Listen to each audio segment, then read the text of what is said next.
Hello, everybody. Welcome to the Dead Unicorn. My name is Corey, and we're playing Dungeons and Dragons Spelljammer, which is it's Dungeons and Dragons in space, but that really doesn't tell you much because everybody has this different idea about what space. We have a more contemporary idea about what space is.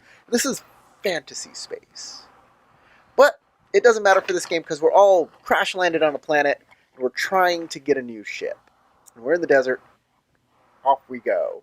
But before we get there, I'd like to introduce everybody. But before I do that, I'd like to thank the patrons scrolling in the upper right-hand corner. Thank you, patrons, for supporting this channel. Now let's introduce everybody. How does that sound? So, we have playing Del Starwin, we have Keith. Playing Kios, we have Spike. Playing Tinker, we have Brenna. And playing Idora, we have Sarah. And, of course, our Game Master, Howard. My name is Corey, and I'll be playing Beetlejuice. Howard, take it away. Well, hello, all. So, as he said, he already introduced the cast, but we can give you slightly better introductions. We'll start with me. I am your Game Master or Dungeon Master, as you see fit. I am in charge of currently just Drimmer the Guide and Melina the sorceress who was their Spelljammer expert on their last ship. And beyond that, of course, I have all the NPCs, all of the big bad evil guys, and every squirrel that is on the planet. And I will move it over. I did Sarah first last time. I don't think I usually pick Corey first, so let's pick on Corey. Corey, tell us about you. But not you, because no one cares. Tell us about your character. I think I'm always going first. But that's okay. Ramouche Beetlejuice is a astral elf, which is an elf born in the stars, and has weird magic star power because of it. He's a pirate. He goes around in space pirating other people. Only people he doesn't like. Only people he thinks are evil, mind you. And he has a whip, and he uses his whip to get his way. And that's about it. I mean, he's a little rough around the edges. He likes to drink. He likes to party, and he likes these folks that he's hanging around here, like Tinker. He likes Tinker. Go. Tell us about Tinker. Tinker is currently fixing her character sheet, but which kind of explains her. She's kind of like, "Oh, what's going on? I'm busy working with something." But other She's than a work in progress. very much so. A fairy covered in lots of tools and things, and is easily distracted. Thus, lots of squirrels that the poor GM has to come up with. Eudora. Okay, Eudora Jin is a herongon, which is a species that appears to be like rabbits, humanoid rabbits, and she is a fighter and a space pirate, and she was suffering from amnesia and recently learned that she is apparently a magical copy of someone else, so she's still kind of exploring that whole concept. Let's see, who's left? Del and Spike. Why don't you go next, Spike? I'm Spike, and I'm playing Kihos, a Gith Yankee Knight. All 6'3", greenish, yellowish skin, nostril slits for nose, and snarly teeth. He stands in full armor, and he's always looking for a rough and tumble good time. And running with this pirate crew, along with Del. Del is the other astral elf in the party. I guess we're bookending with the elves here. Del is a former Navy sailor turned pirate, though he still wears his old uniform, minus all of the insignia, as he no longer holds to that creed. And he always wears a wide scarf wrapped around his neck. Del has been acting as the team healer and support for most of this adventure, and we'll see where things go from there with him. Back to you, Dungeon Master. Excellent. All right. So picking up from last time, y'all are wake up in the morning. Dell is hard at work finishing up his scavenging through the body of a boulet, which I looked it up, and there is no consensus among the writers of Dungeons and Dragons, because second edition literally spells it out. It says it's boulet, as they were aiming for more of a French thing. And then Chris Perkins, one of the current writers, says he likes to pronounce it like Bueller, like, Bule, and then like rocket. So it's Bulet. You know what? The heck with those guys. Although I kind of like a combo there, I'm going to call it the Bulet. Apparently, we're just doing whatever we please or feel like. That's Dungeons and Dragons for you. Yeah.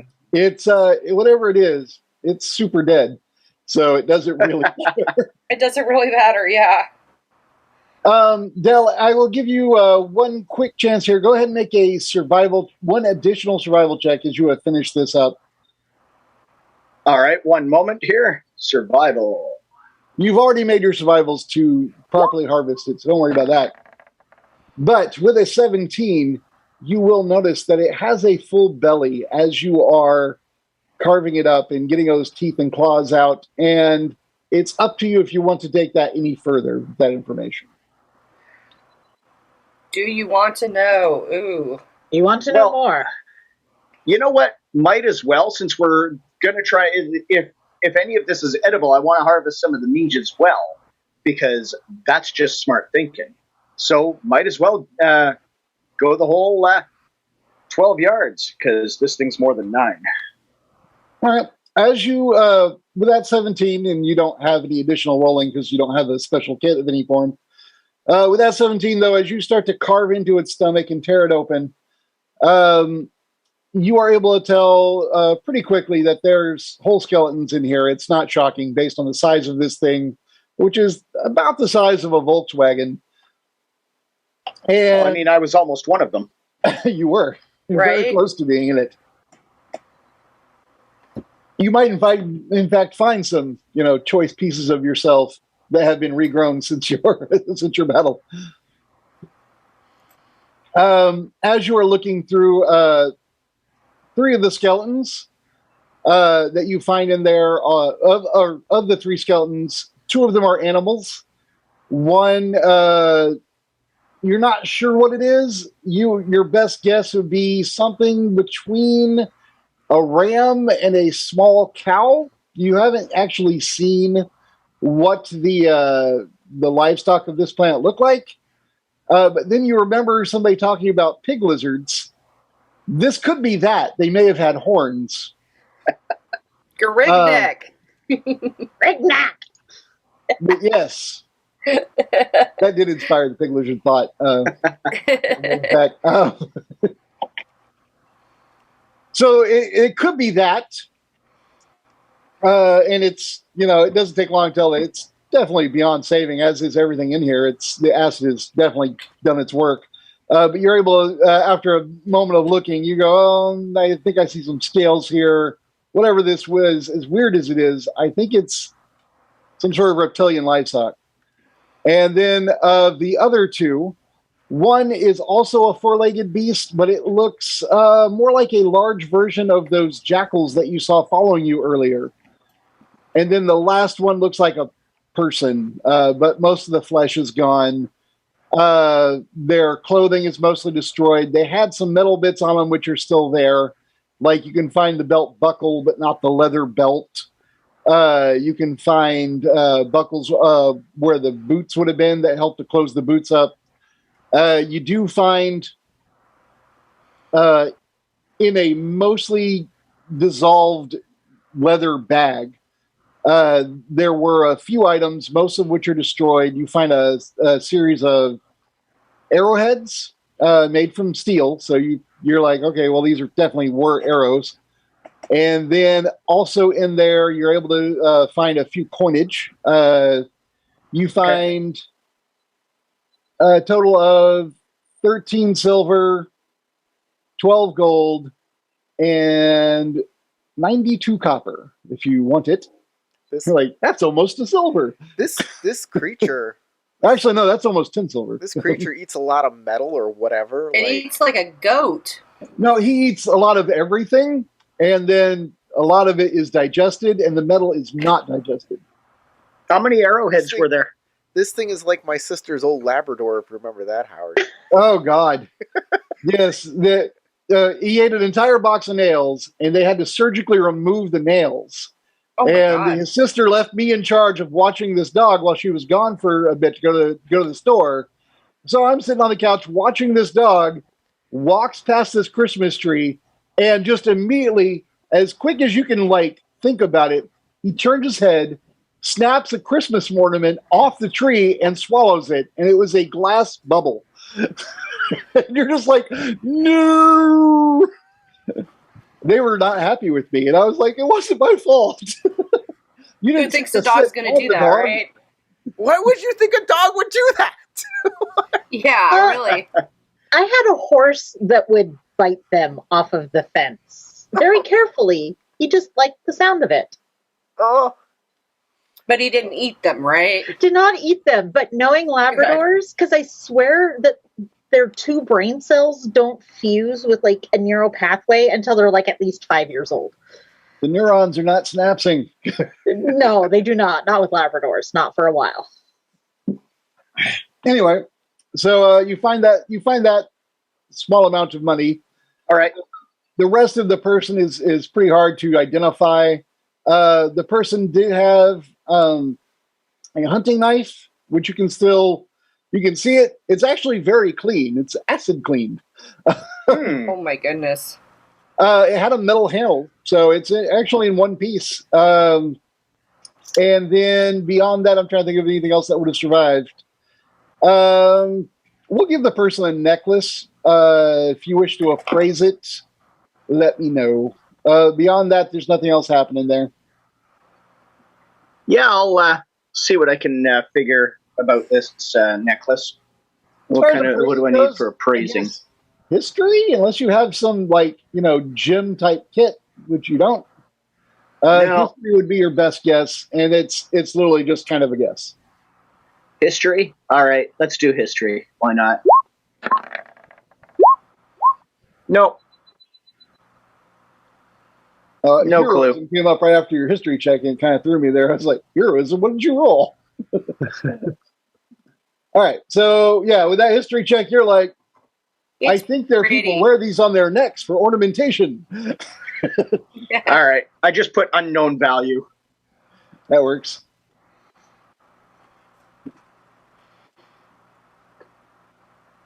You wouldn't have gotten a specific value, just an idea of what it was and what it was for with history anyway. The value, Yeah. like one of those specialist kits you have to get. Or, sleep on it, as most of you do, and then you just figure shit out in the morning. Yeah. My crazy crew of that we all figured out in the morning. Oh, Kihos, did you happen to watch last episode or the episode before? No, I didn't. I read the catch up about what happened. Did you read both? Yes. Okay. I think so.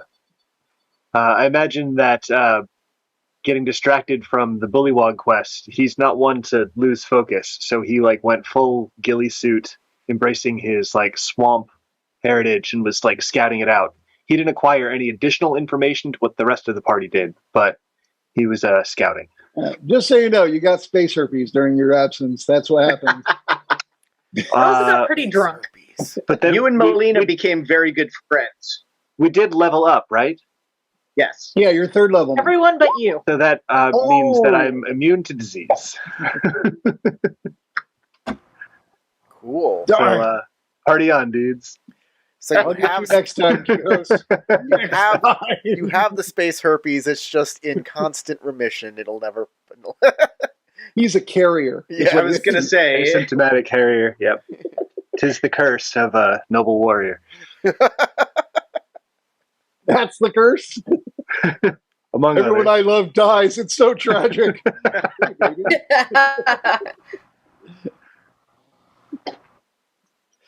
Dude. All right. And on that awful note,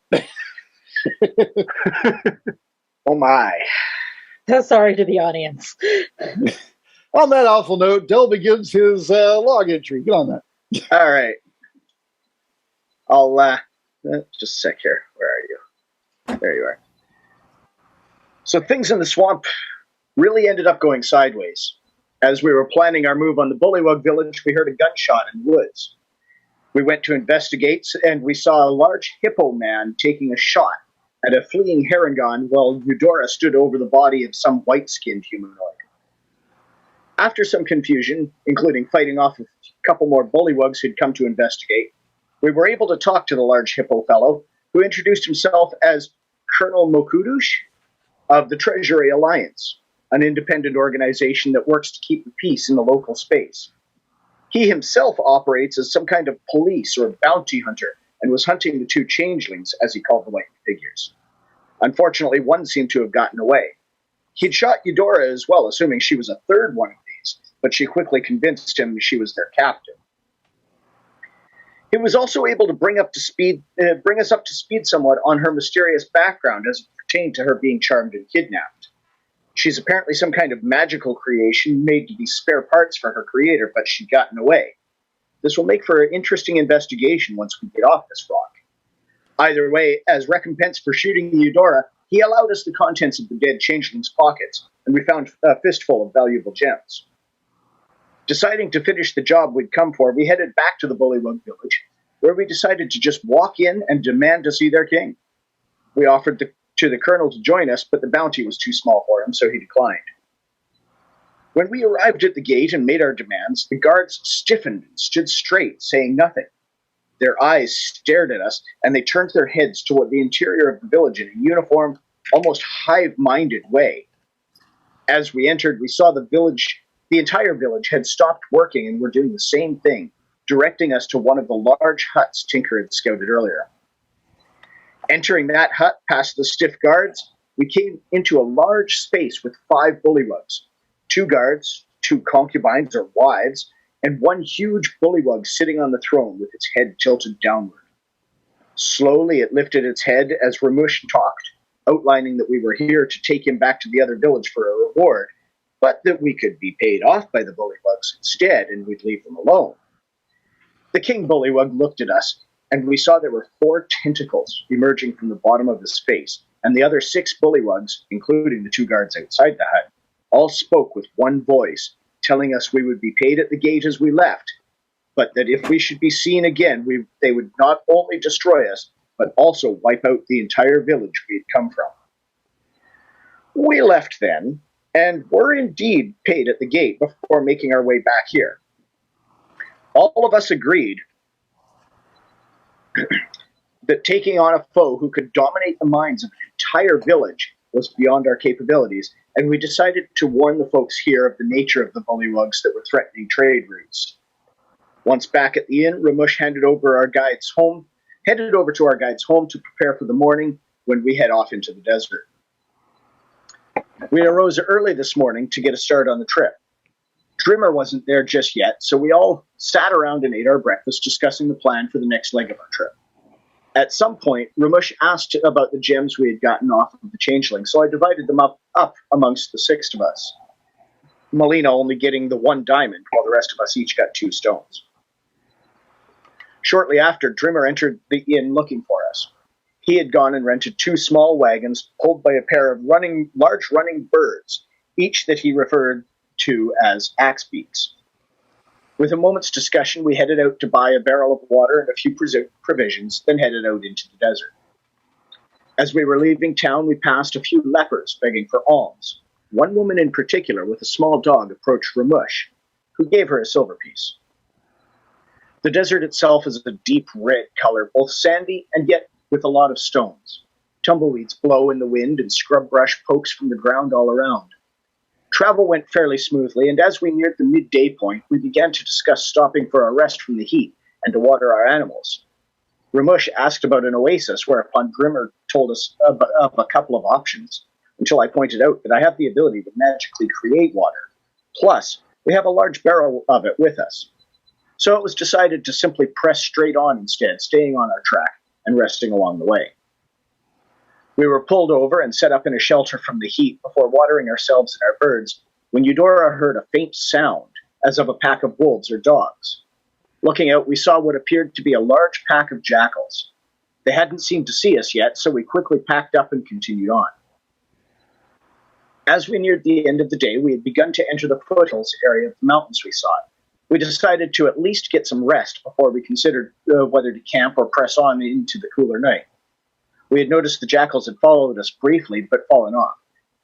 But as we sat and ate our dinner, Eudora noticed a rumbling in the ground around us.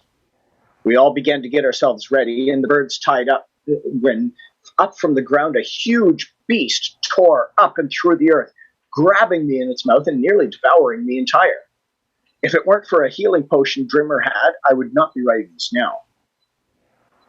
A great battle with this beast that Drimmer called a boulet ensued, and we barely made it through.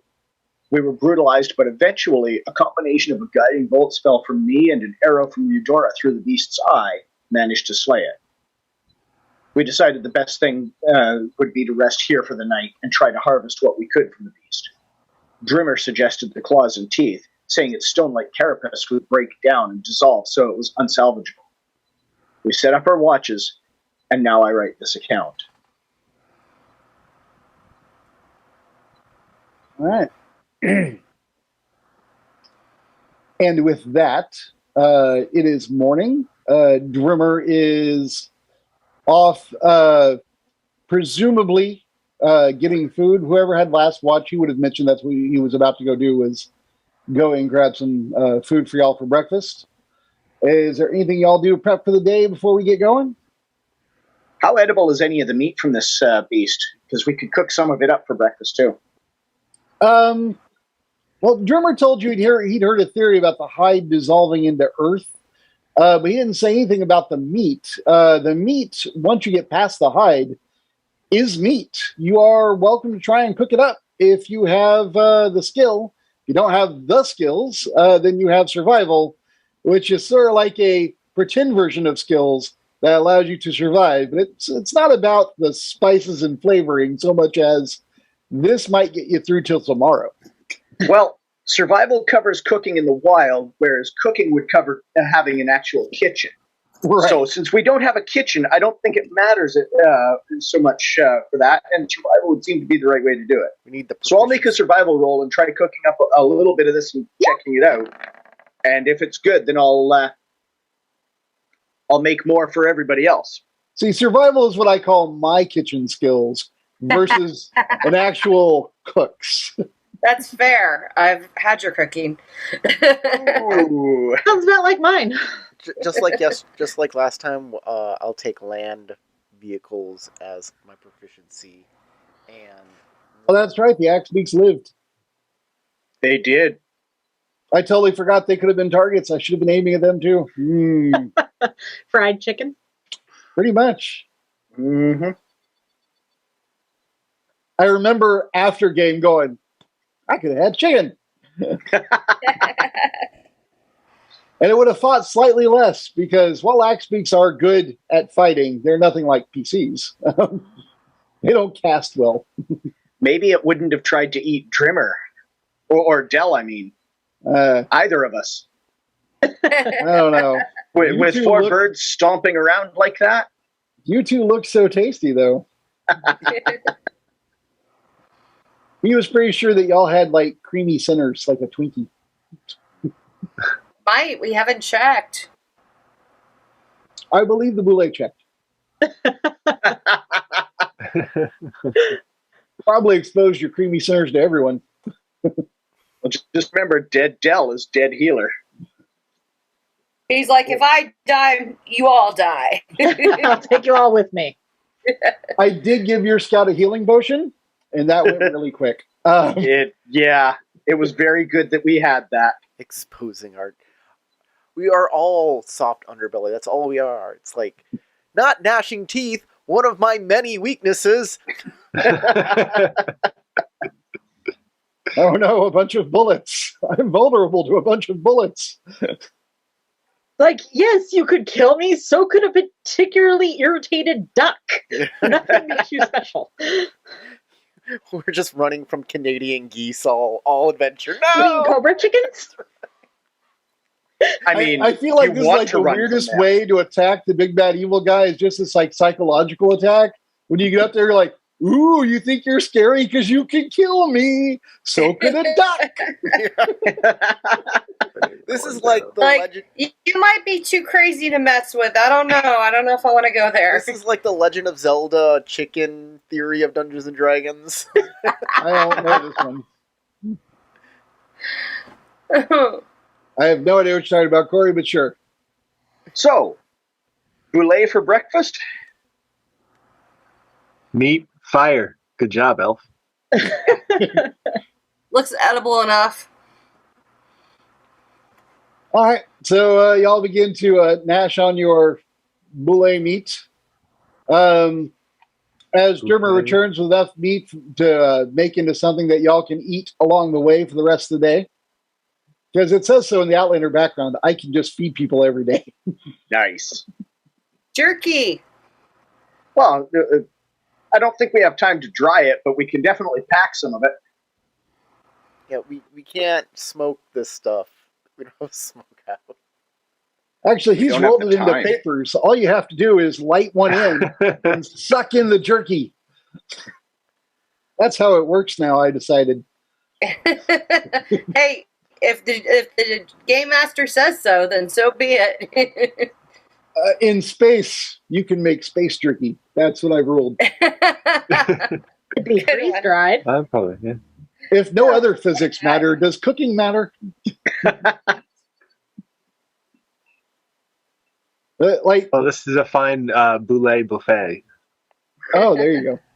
It's not a woolly boulet. Not a souffle? No way. Okay, we're done now. The You okay say. counts. You're still in it.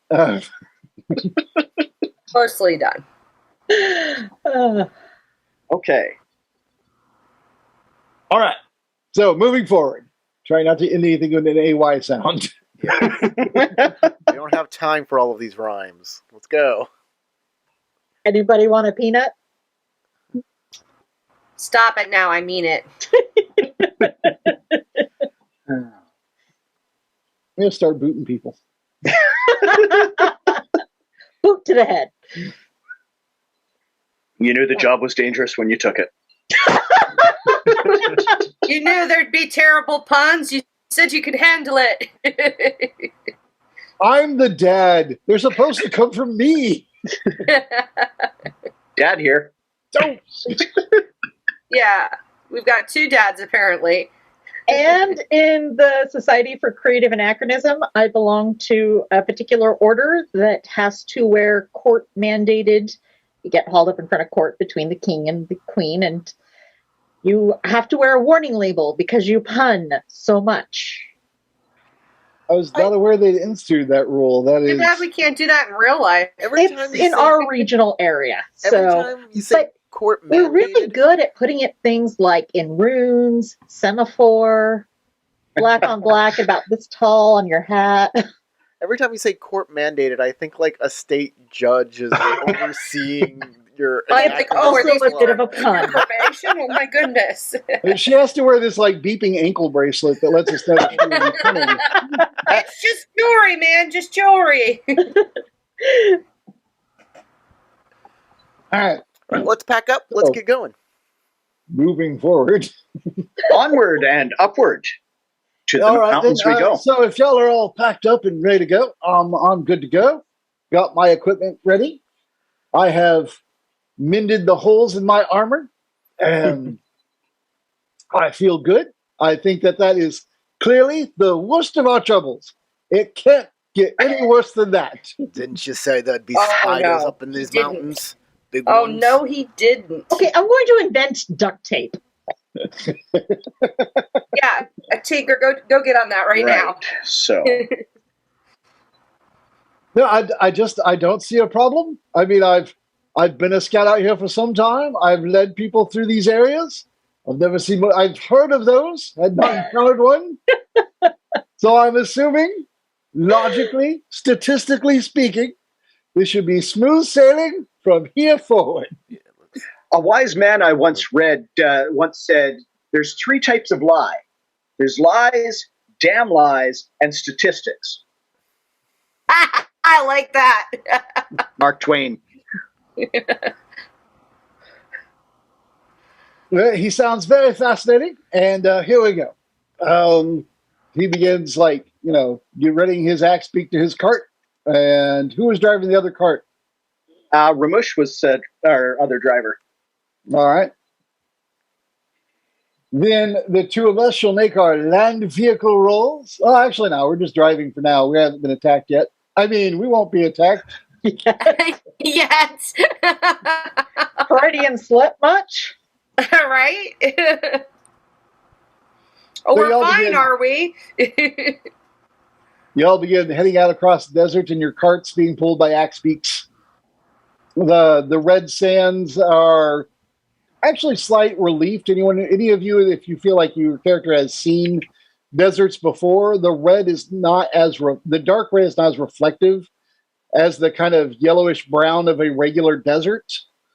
So it's not as harsh on your eyes. It's almost like it's more of a sunset feel compared to a real desert, or I should say, a more common desert. This is a desert. And as you are riding across, the dunes beginning larger. You can feel the cart starting to slow. You can see the axe beaks are pulling harder. As the dunes are thicker, you can tell that whatever's beneath the sand has less effect on it. As the sand gets thicker, it's pulling more at the tires, which are, as I said, the wheels are thick. But as was pointed out last game, they are not skis. They can work across this terrain, but maybe not the perfect design. But it was the best design you saw back at the city you came from. And as you're going across there, we will make one basic encounter check, because I do love to do these. I swear I'm not using the cheat dice, which I only found out existed this campaign, but I'm not using them. All right. Who was our highest? Because we determined this, I think, in the last couple of games. Was it? It's the bunny. Eudora was the highest when it came to passive perception? Yep, 16. The next Yeah. highest is 14 with me and I Dell. believe so. Right. And you're driving right now, so you're looking forward. So you actually don't count, but Dell might notice this. I'll tell you what. I will let either Eudora and Dell may each roll perception separately, or you can pick a leader and give that person advantage. However you two would like to do it. I'll give her advantage. It sounds good to me. Which is kinder than me saying everybody just pick your leader. I already pointed out who the highest perceptive people were. All right. Darn your advantage. Those ears aren't there for looks, man. All right. Let's get In the distance, you, with your ridiculously long ears, pick up, like your ears just suddenly go straight up as you hear something. And whoever's in the cart with you would probably notice that your ears just suddenly perked. Much like if you are with a pet whose ears perk, because no human ears don't do that, or elf ears. Or The Bugs Bunny thing. In the distance, you hear kind of a bark and howling. And you are able to, with a 24, tell that as you are looking back from the way you came, which is the way it came from, It comes from off to your left, and you look that direction, and you see these like small like dots that you might have missed if you had just like quickly glanced in that direction. But you see these dots moving across the sands towards you, and you can't really make out how many of these shapes there are, but there is something incoming. For those two that are driving, which is actually me and Beetlejuice, or Rummish, we have also different perception checks to make, and I'm going to just let you have, if you'd like, advantage. Sure. Because I'm an NPC and I don't care. I don't have an ego. NPCs I'm an NPC and I don't care. Exactly. Well, that's perfect. That's Oh 3. my! All right. So, and going forward, the two of you have got this down. It is just a pleasant day. You are getting the heat starting to get to you. You can see in the distance the waves over the sands. But overall, it feels good. Actually, I take it back. I actually do have a description I'm supposed to read that I totally forgot about until just now regarding the sand. So let me pull that up because I wrote it down. I feel like I ought to, tell you the horrible things that are happening to you. Seems nice and fair. Be good and descriptive about the bad things you're about to do. Yeah, exactly. I'm glad you understand. If I can find it, if you can't find it, you're safe from it. That's how that works. I think that also seems fair. Are you okay, Spike? Nope. Spongy wet terrain. That's the wrong description. That's where you were before. Did I not write it? I thought I wrote it. That's so weird. Well, just for the record, Howard, since I did notice what was in the distance, I will try to get everyone's attention, at least everyone in my card, if not both cards, and basically go, something's coming. I'm betting that it's probably those jackals that were following us and keeping an eye. Gesture off into the distance to try to show them what I'm looking at. All right. Anyone that hasn't already either given their right to a perception check to someone else for advantage, or made a perception check, may now roll. Which does include you, Corey. I can technically Drummer too, but I don't care. Oh, okay. I can just make it a sure. Because again, it's not about my NPCs. Because I don't want to tell a story to myself. You know what? I don't need to see things. I'm preserving my good rolls for later when I need to hit something. I'm just getting my bad rolls. Is that what you're doing? Maybe don't. He's conserving the good rolls. That makes total sense. That's how probability works. There we go. Sorry, guys. I lost audio there for a minute. It's okay. I just was throwing out scientific inaccuracies or mathematical inaccuracies. I've had entire games that I've conserved all of my good rolls for a better campaign some other time. I'll just bet you have. All right. So none of those are particularly astounding. All right, but since she pointed it out, Del and Quijos, you are able to. I will say that, Rummish, you can see where she's pointing. You see some movement. You think you see what she's talking about, but you're like, it could be what she's saying, or she could be totally guessing off of whatever's moving out there. It could be anything. You're not entirely sure. It's up to you how much you trust her. As far as Del and Quijos go, though, because she told you what she saw, you're able to make out the shapes and be like, yeah, that could definitely be what she's saying.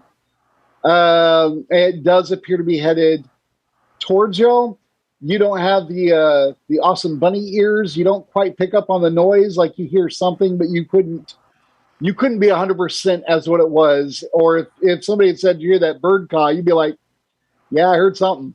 So you're not sure. You heard a noise, but it was just far enough that you didn't quite discern what it was. I Both mean- of you were just a hair under the 15 mark. We have Hair. elf And ears. when I say a hair, No, sorry. that's a reference to the herring gun. Of course it is. We have elf ears. No. That should help, right? Those points. What are the points for if they're not for extra hearing? Well, the keen senses is that. I was just checking to see if I had something written up on it, but I think that's what made you proficient in perception, right? Yeah, I think it is. So sorry. So the points were already calculated in. Yeah. Otherwise, you'd be sitting there with Beetlejuice just being like, it could be anything. She's imaginative, as funny Yeah. people are. Yeah. No, I was just trying to see if I had something written under there, and I didn't mean to actually click it quite like that. No, you were challenging me. Just admit it right now. Bring it. We're good. All right. So that is what you see in the distance. You have heard her explanation. I'm assuming you believe her, but if you don't, that's okay too. Well,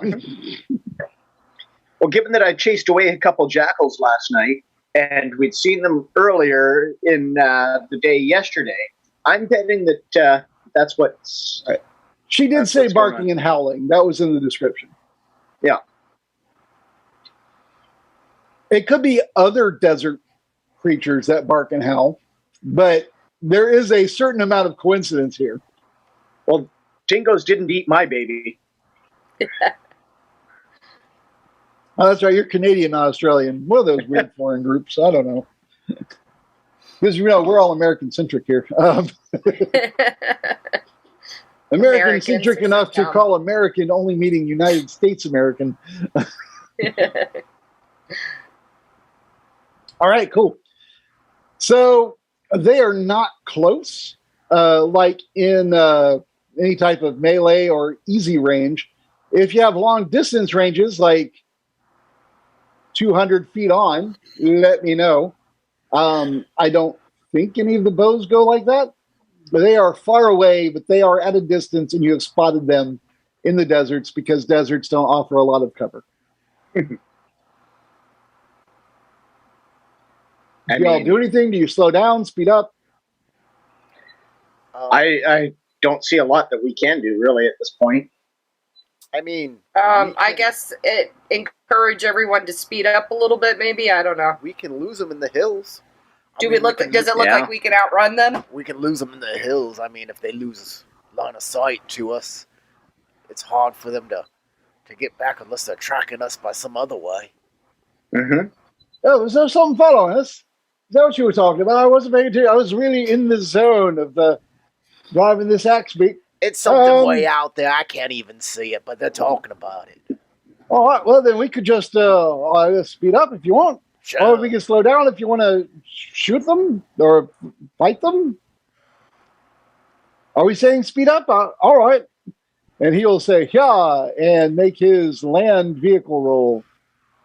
All right, a little faster it is. Sure. Yip, yip. Hey, if we can outrun them, then we don't have to fight them. All right. You are not wrong. Are we using dexterity on this? Yeah, right. Yeah, Dex plus proficiency because you are trained this morning. See, when it matters, I roll good. I don't You, need to you see- do. Oh, is that what it is? I don't need to see them. I just need to drive the cart. You're too busy driving the cart to notice them. With his Dex and proficiency, Drimmer is able to get his cart going a little faster with no problem. Everything seems fine. But with that roll, I will say that, Romish, you are able to actually account slightly better for the shapes of the dunes, and you're pulling slightly ahead. Not that you're necessarily racing the cart next to you, but if you're going through that theory of the best way to get away from a bear is be faster than the guy next to you, your cart's doing that just fine. We'll Eat my feed the Chocobo NPCs races. to the jackals. Chocobo races. So yeah, you do pull ahead, but both carts are going. Both of you made the roll to speed up. And for those that were keeping track, looking backwards, the jackals do begin to fall away in the background. You can see they start to speed up, as they see y'all increase in speed, but they are not matching. So that you can see them speeding up but still fading away, if that makes sense to you. And if it doesn't make sense, well, I don't know how else to explain it, so go with that. And y'all pull forward, and after a couple more hours, it approaches lunchtime. Do you all want to take a break and slow down and eat anything, or do you want to press on? How, have we outrun the jackals at this point, does it look like? I'll allow you a perception if you're specifically looking. Yeah. Anyone else specifically looking for jackals? Yeah, I'm going to specifically look too. All right. All right, Dell with a 14. You see... Oh, well, hang on. And with an 18. All right. Dell, as you look out over the horizon, in the distance, there's heat waves. You're not entirely sure. You see some shapes that you're like, I think I might see them, but I'm not sure. But then, Eudora, you look through the heat waves do distort your vision, but you can hear them kind of yipping to each other as they're running. And with an 18, I'll say that it's almost in the same pattern, like when you are speaking cross cart to the other cart as y'all are talking. It's like they're talking to each other as they're approaching. Whatever that shape is in the heat waves in the distance, in the distortion, it's also a talking whatever it is. But it's talking in parts. They're still coming, and it almost sounds like they're having some kind of conversation. Uh-oh, Raggy.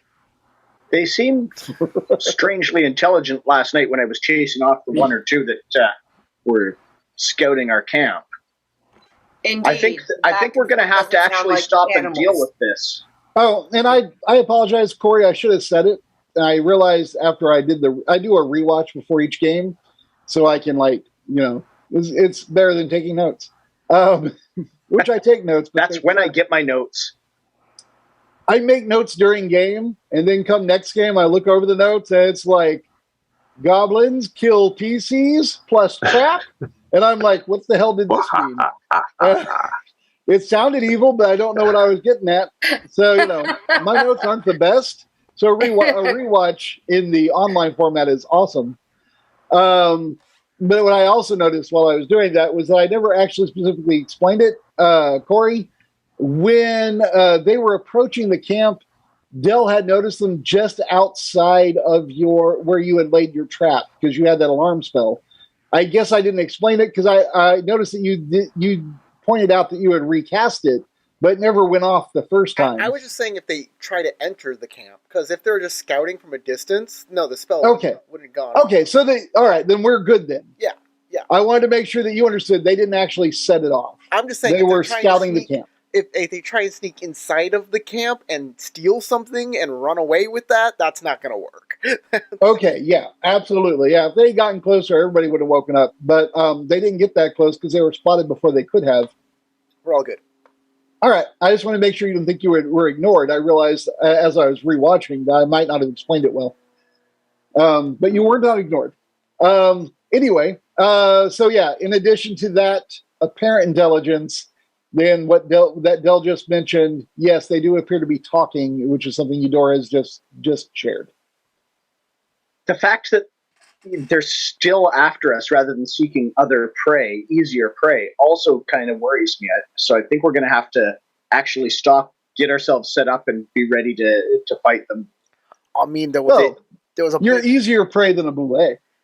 There was a big. Well, sure, but what else is out in the desert? We Nothing but sharks, man. Nothing but those big sharks. We left behind that big carcass, and they seem to ignore that, and they're still coming after us. Yeah, no, there's something going on here that these things are hunting us specifically. We're going to have to deal with them. So let's get stopped. Let's get our wagons kind of set up, protecting the birds. set ourselves up for the fight because it's coming to us Maybe one they're way or also another. being mind controlled by the Hypnotoad. Oh, is that a thing? A hypnotoad? Apparently, it is. Oh, the bullywug. Yeah, you told me about that. The bullywug that could control people with their minds. Yeah, that's what I'm talking about. Did his eyes kind of go, no? Yeah, Because that would be amazing. No, his chin went like this. Oh, that's still kind of horrible. Actually, I think that's worse. That's got to be worse, right? I don't know. I heard a story once where people put their cards kind of like back to back, and they defended them while the bad guys circled them. I don't remember who won. So either way, we want to protect our carts and our birds.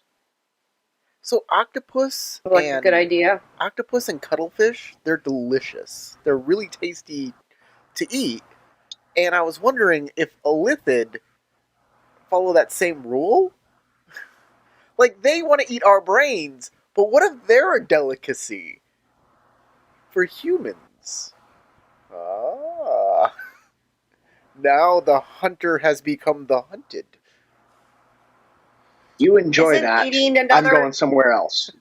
Isn't eating another sentient creature kind of cannibalistic? Not cannibalistic, but definitely wrong. In my culture, it is an honor to eat our loved ones after they perish, so that we will remember them. Thank you, Heinlein.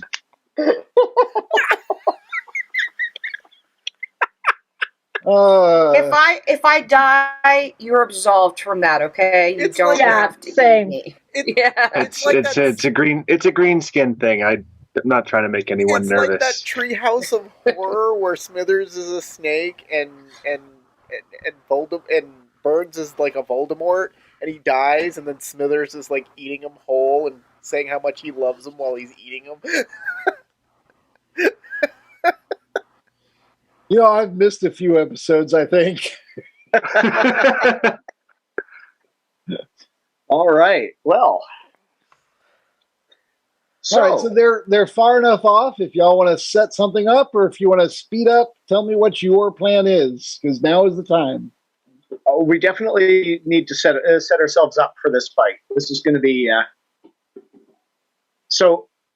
All right, circle the lines. landscape. Are we completely open around here, or are there like rocks, or like Dunes. anything we can set up with our backs to? Tell you what, let me look back here, or you know what? Let's just do two quick rolls of our two guys that are driving the cart. See how far they got before this encounter actually happened. Yeah. I think that's the fairest, funnest way to do it. Do I have to roll again? Yeah. The other was because you were being pursued. This is just general throughout the day. How far did you get? Okay. With my additional bonuses, I got a 13. I'll say it. And with your additional bonuses, you got That's total. that is your total. All right then. I put that in my character sheet. Yeah, you have a character sheet, whereas I am just rolling a die and looking at notes. All right, so with that, then averaging the two during when it came down to it, though, when you were being pursued, you were the faster driver, but for long term, it appears you are the lazier driver. You get into your zone and you care less, and because this is a thing you learn through sleeping, not a thing you learn because of your deep passion for guiding, carts through the desert. So we're going to say that averaging the two, y'all have made it into the foothills just barely. So there are rocky outcroppings beginning to stick up through the sands. It's like small hills are around you, but you're nowhere to the point of the actual mountain. But I will say the mountain is looming much closer. There is a black mountain on the horizon that has been steadily getting larger throughout the day. and the heat in the area has been increasing as you've been getting closer to it. I tell. So, more importantly, to your immediate question, can you get behind rocks? I will say, if you have a passive survival of 12 or better, you easily see spots you can go jump behind. We're not talking about that. We want rocks to our back so we can't be attacked from behind. That was the actual question. Oh, okay. Yeah. Well, then I misunderstood that. All right. So, nothing. Not well. Yeah, I guess if you have enough time to maneuver behind a rocky outcropping, if that's your goal, yes. Yeah, I want to basically use the terrain to our advantage, so we're harder to surround, we're harder to attack. Basically, is what I'm looking at. If we're in open desert, then they can just completely surround us, and we're hooked. You can get to a point where they can't necessarily get behind you, but they could make like a horseshoe formation in front of you, putting a rock to your back. I don't know if you decide that's better or worse, but you can get to that rather than being 100% surrounded by them. Well, if they're not at my back as well, they're surrounding me, then I can at least see them while I'm trying to defend. All right. But, being flanked sucks. Del. Being cornered is fun. Adora says these things are talking to each other. You seem to think they got some sort of intelligence. Can you speak with animals? Can you do that yet? Is that something you can do? Not really. Oh. Well, maybe they understand common. I'm quite a proficient animal handler, if that's of any type of help. But if you think they're intelligent, I don't know how that works. Hey, maybe they're just trying to thank me for saving the old lady and giving her a silver piece. Since these things are the same kind of animal that the lady had, that might be nice. A nice surprise. I sincerely doubt that. You never know. It does seem unlikely that they would chase us across the entire desert just to say, "Oh, thank you, bully. Well done. Forgot your change." But that's okay, because Ramush has a mind like a steel trap. Old and rusty? Illegal in several states? Well, I'm getting my gear, shield, whip. We're doing this. Yeah. Gonna help water the axe beaks. They're probably pretty hot. It's my priority. Yeah, the axe beaks, because y'all didn't really stop for lunch, they are starting to wear. Now that you brought up, the people that are driving are also like, oh yeah, that's definitely a thing. Well, this was around the time that we were starting to think about lunch, so this is why I looked to see if they were even still following us, if it was going to be safe. All right. Well, we could. I mean, they're at a distance. We could head on. We could push on and see how much further we could get. I mean, if we get into the hills, the terrain will change significantly. No, we're good. I think sooner is better than later. But this gives us the time to set up, rather than them coming upon us while we're still moving. All right. As you will. And he will pull his axe beak and cart up to a stop. I honestly don't remember the breakdown of who rode in whose cart. I feel like last game it was Kihos and Melina were in Drummer's cart and everybody else was in Beetlejuice's. Yeah, sounds about right.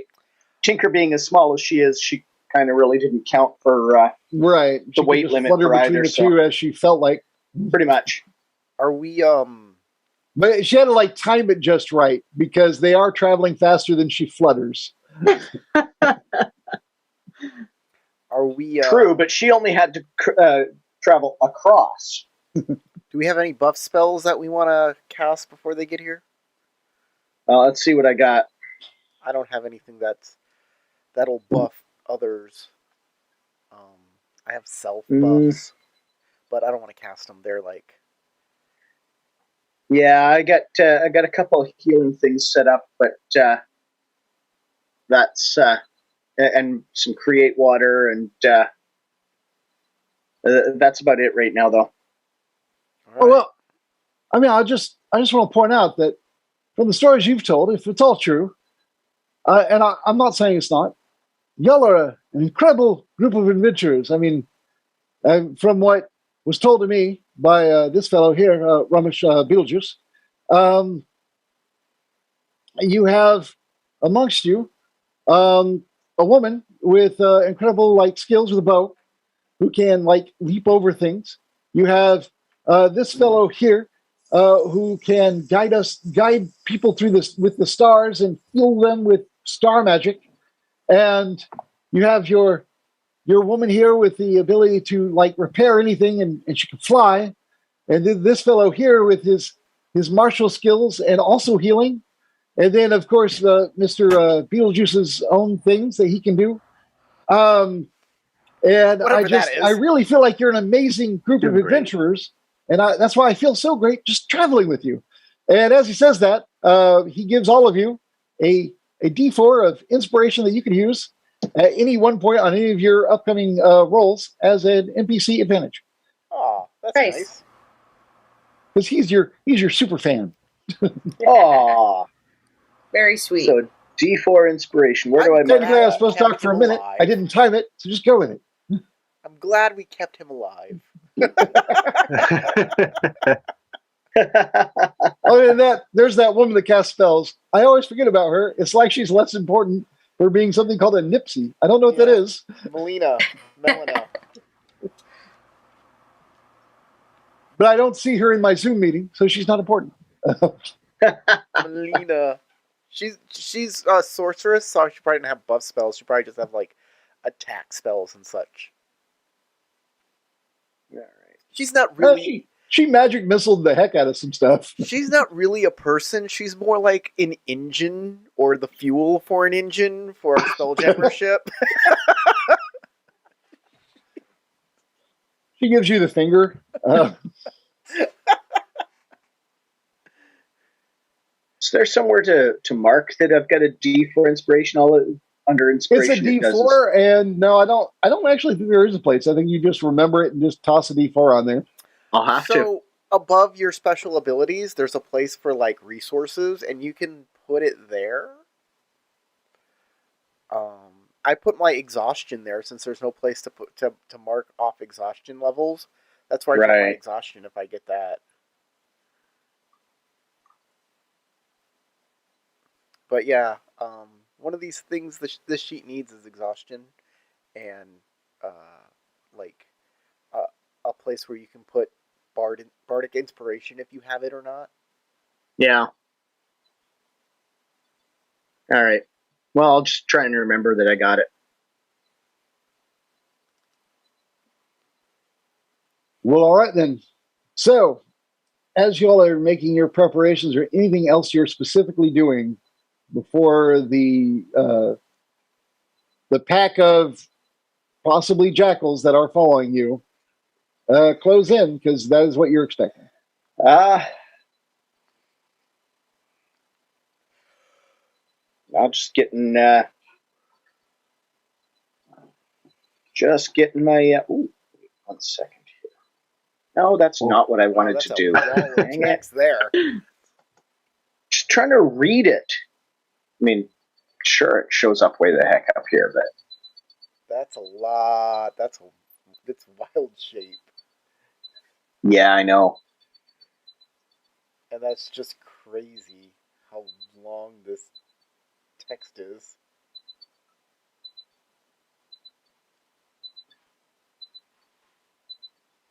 Well, as they're approaching, Quijos isn't really intimidated by them, so he's focused entirely on making sure the axe beaks get the most of their time here in case we need to go quickly, making sure they get some water and some head rubs maybe. Tinker's scouting out a good rock for her catapult. It'll work better this time, dang it. All right. Eudora, are you doing anything? Yeah, actually. Are they in range for us to like actually see them yet? Approaching? You're kind of like, if you're just keeping an eye on them and watching them close in, you will notice when they start to get close to being in range. Sure. Okay. I'm gonna look for the one that's closest to the front, or pick one of the ones that's in the front. All right. You pick what And appears to be a cast. leader-ish from range. Sure. And what? Yeah, I said you can pick one that appears to be the leader, as in the front person. Sure, or the front. Okay, yeah. When it gets dog. within 30 feet, I'm gonna cast True Strike on it. All right. Cool. So I want to know what these things are capable of. You've got that in reserve. You got your true strike up and ready to go. I could hit it. How long do we figure it is until they get here? Well, Eudora's got I assume has found a perch or something that she hopped up to, that she is just watching, waiting for them to get close. We're ready to cast her true strike spell when they get within range, so that she can then, I assume, follow it up with shooting them. Yes. I have my weapon in one hand. I'm getting ready to point with the other. Right, but they're not in range yet. So if there's something else you'd like to do, yeah. So, but we're talking like the next 10, 15 minutes tops. Yeah, you've got a few minutes if you'd like to get something ready. What else would you like to do? So, my wild shape, as a circle of stars, I get starry form. I can use a wild shape to, instead of turn into a beast, I basically, my normal body takes on this starry-like imagery, I guess, with a constellation on it.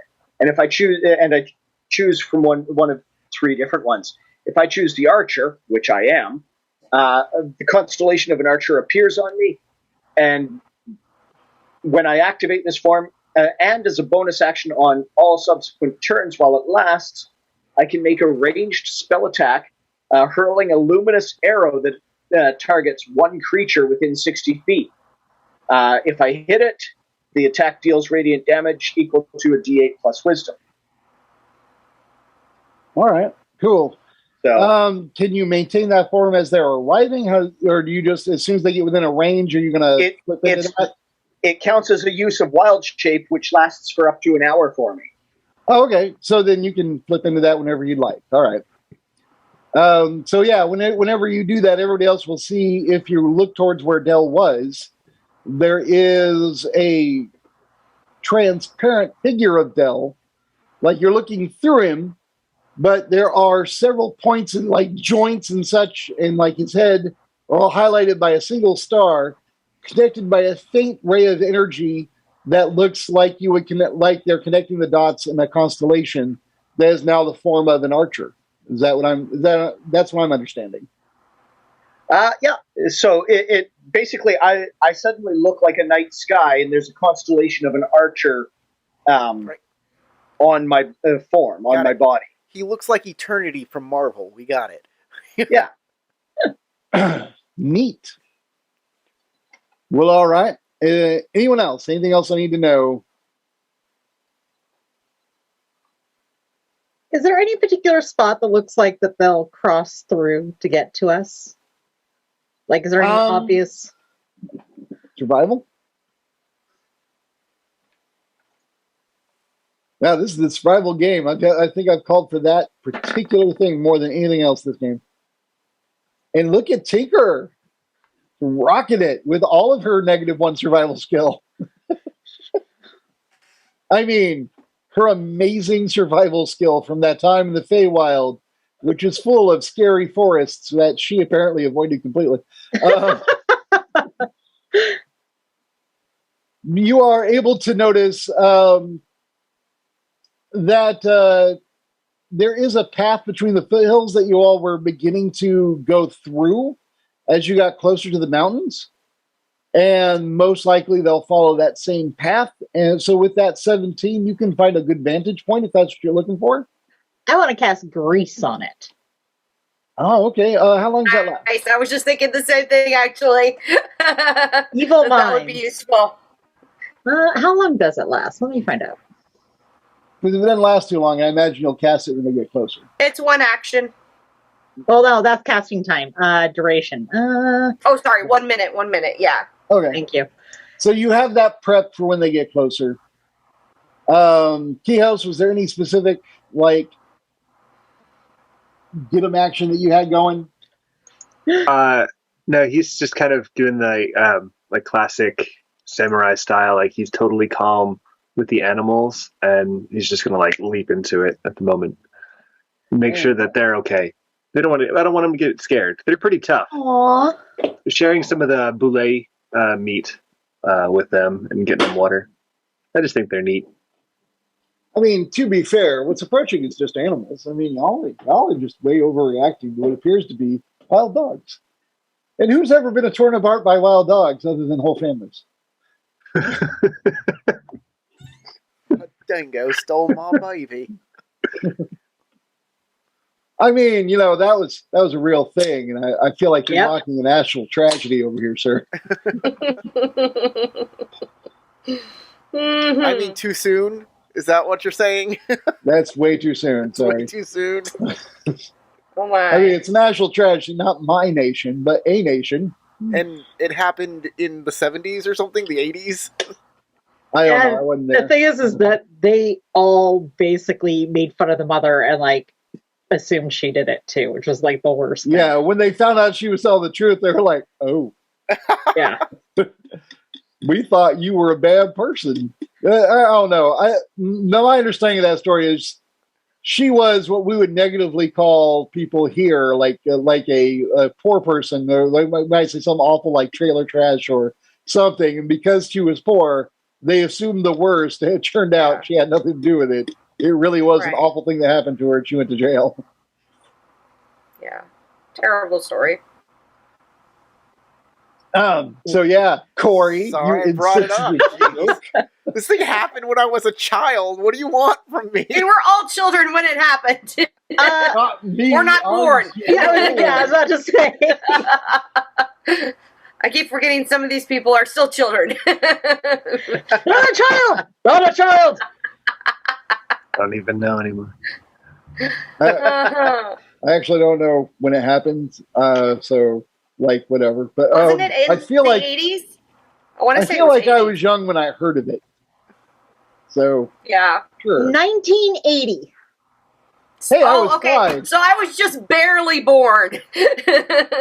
Actually, most likely I was 4. I was born in October. Okay. I wasn't born for a couple more years. All right, so maybe it's not too soon. Actually, when I said it was a tragedy, I was thinking of what was that movie? Robert Downey Jr. was playing a black dude who's playing a dude. Can I, Tropic Oh Thunder. yeah, that was Because a they really brought that poor up, and taste. he's like, that was a national tragedy because the actor that was playing the black dude was supposed to be Australian. so I It will was- no longer. Yeah. There were Oh my so many God. layers in that Yeah, movie. that. So I won't make No. fun of her again. I'll try not to make fun of like the McDonald's coffee woman. I'll try not to all of these things that But Tropic Thunder is fair game to make fun of. Tropic Thunder was such a good movie. It's the best. All right, so that was a huge tangent, and I'm sorry. And now dingoes attack. I mean jackals. So as they're approaching, I know Grease goes off. I know Dell turns into stars, and Eudora casts True Strike. Kihos is just in his meditative stance, ready for some combat when they get close enough. And You what was never that said- about you, character? you never asked me what I prepare for. What do you do? I have javelins that I could toss at these things. Okay. But I'd like to know, and this is very important, do they look aggressive? Do I get a feeling of I am in danger from these things as I'm seeing them approach? All right. Once they get into sight range, which is they're in sight range before they're in combat range, unless you're using a longbow. So I would say you can make an animal handling check. Cool. And none of us have longbows. Oh yeah, they're I do. Oh, are you using a longbow? Yes. Oh, well, yeah, but you're catching True Strike immediately. And it doesn't really matter because he takes one look at them and he's like, Are they wild dogs? Are they? These could be wild boars. You're not entirely sure. They're obviously monkeys. Just a bunch of crazy monkeys. Okay, I'll get a javelin ready to throw at them because whatever. All right. Everybody else seems to be wanting to fight, so True Strike is up, and I think Dell actually attacks first. I do, because as soon as I she's change, I casting get a True shot. Strike, which is a full action. So she gets advantage next action. So what is Dell doing? So, does it tell me anything about them in terms of like what their weaknesses are? No, True Strike gives you advantage on your next attack. The spell said it's supposed to do both, though. Oh, does it? Man, yeah. Let me pull it back up. I was just reading it. Well, yeah, read it to me then. Okay, it says, you extend your hand and point a finger at a target in range. Your magic grants you a brief insight into the target's defenses. On your next turn, you gain advantage on your first attack roll against the target, provided the spell hasn't ended. That's why you get the advantage, because you see what their weaknesses are, their vulnerability. Oh, okay. All right, so I guess you want a little more description there, sure. So I wasn't like wrong, but yeah, I'd give you a little more description. Sure, why not? What is the weak spot that I'm noticing, basically? The one in the lead looks back a lot, and he kind of barks, communicates backwards. Mm-hmm. And as he's doing that, he exposes his neck. Okay. Sounds good. All right. Well, so as they get within about 60 feet, I turn into that starry form, and I get to get a shot off immediately. Right. Pew! Are you aiming for any particular Leader? Take him down. Kill the hell out of him. That is a 17 to hit him. Yep. Wait, hold on. Are you shooting him at 120 feet, or are you shooting him at 60 feet? At 60 feet. Okay. That's in that my case, range. actually, I think you and her would go off at the same time. Well, the thing is like my javelins I can technically hit at 120. Oh, they're 30, 120, but I get disadvantage at 120. Do you want to start firing while you're disadvantaged and the only one firing? Sure. Cool. Why not? I love it. Then the first person to attack is actually going to be Romish Beetlejuice, who is going to let them all know they're coming. Go ahead and fire, sir. All right. So I have disadvantage because it's at the long range. Uh-huh. And I do not use my dueling fighting style. So I'll attack. And I'll miss.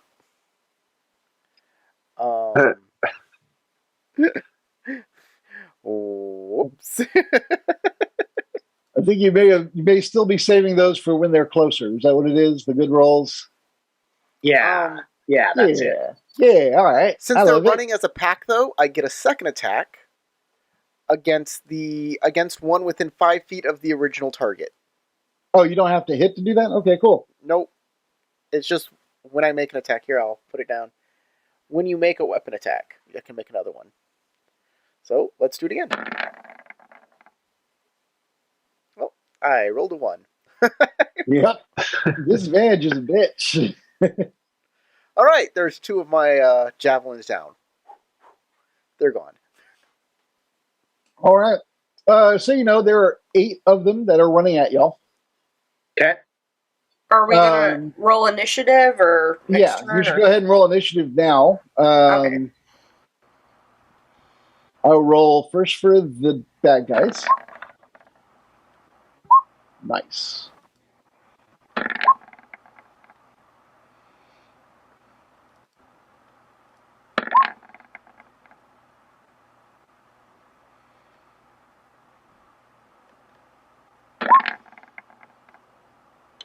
Hang on. My computer did something weird. Okay, I'm back.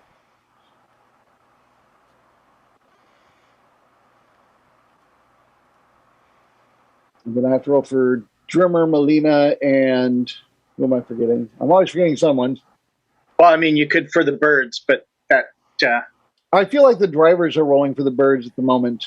Yeah. We kind of corralled the birds. So Tremor and Melina.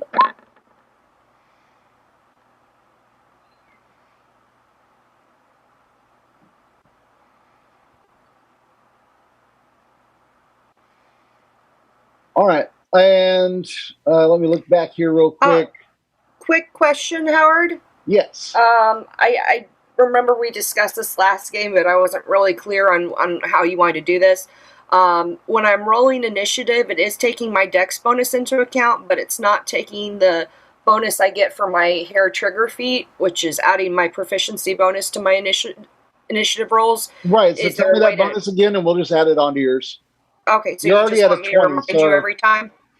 yeah, just remind me. So you're Okay. already at 20. What's the bonus? Is it 2? I believe so. Let me double check. Hang on. Yes, 2. So I have a 22.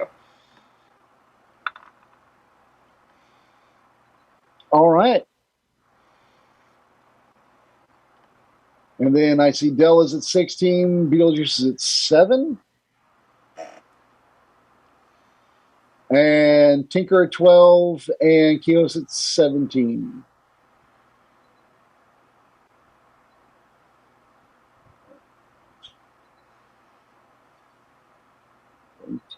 Kios. All right. Is that everybody? Did I name everyone? I think I did. If no one's left out. The round after that, those shots go off and miss. I know I won't.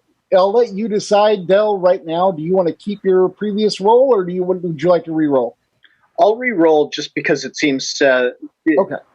best. So when it gets you will re-roll. On my turn, I'll get that shot. Yeah. All right. You want to re-roll it though. You don't want to keep the original result. All right. Correct.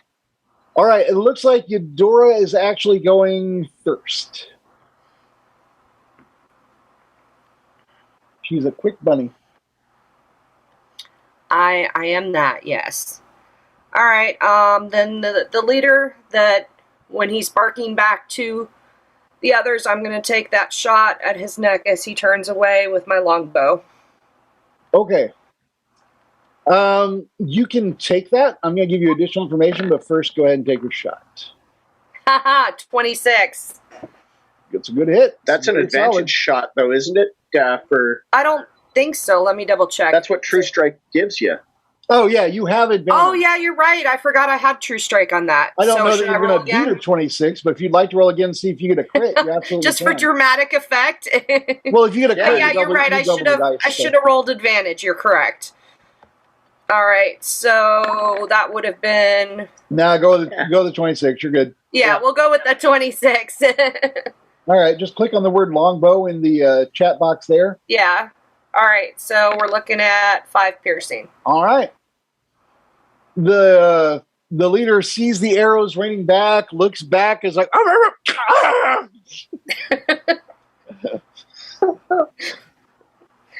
and he takes an arrow to the throat, and no one likes that. So you have decreased your chance of friendship. And it says that briefly, the words appear in front of you. The jackals will remember that. For anyone that plays those other types of, what are they called, Telltale games. All right. He's like, you shot me! Does Eudora have any bonus actions or movement you'd like to do, or are you staying where you are?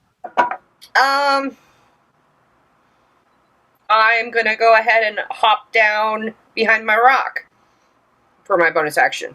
All right. That sounds like a good plan. Now you see me, now you don't. On 20, there is a... Oh, wait, no. They go on 21. They actually beat Trimmer. So, what are they going to do about this? They aren't thrilled. Did they have any problems with the grease? I can't remember if that came up. They haven't gotten close enough because everybody's fighting at such a range. Dang it, Eudora, stop that! To be fair, Eudora didn't start it. But since it has started, on their turn, 4 of these 8 jackals will begin to switch and change forms, including the leader.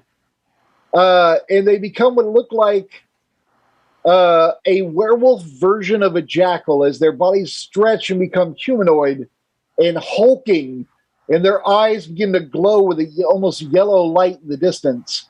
As Of they course they stare do. at you, Of course. as these jackal wares begin to continue their approach, followed by four, what you assume at this point must be actual jackals, as the other four don't change. And one of them pulls the arrow from his throat, and he looks directly at where Eudora is posted up, and he points like the fletching back at you with anger as he continues his lumbering forward approach. So they continue their movement action as they change form, and that is going to be it for them because they're at a distance and they are not wielding ranged weaponry. So you're lucky on that. And that is all they can do is now Drimmer's they action. can be mad from far away. Good luck with that. It is now Drimmer's action. He pulls out a hand crossbow, and he's like, "Oh my!" Point, and he points and shoots. We'll see what happens there. Let me double check their armor class, and he hits. Wow, go Drimmer.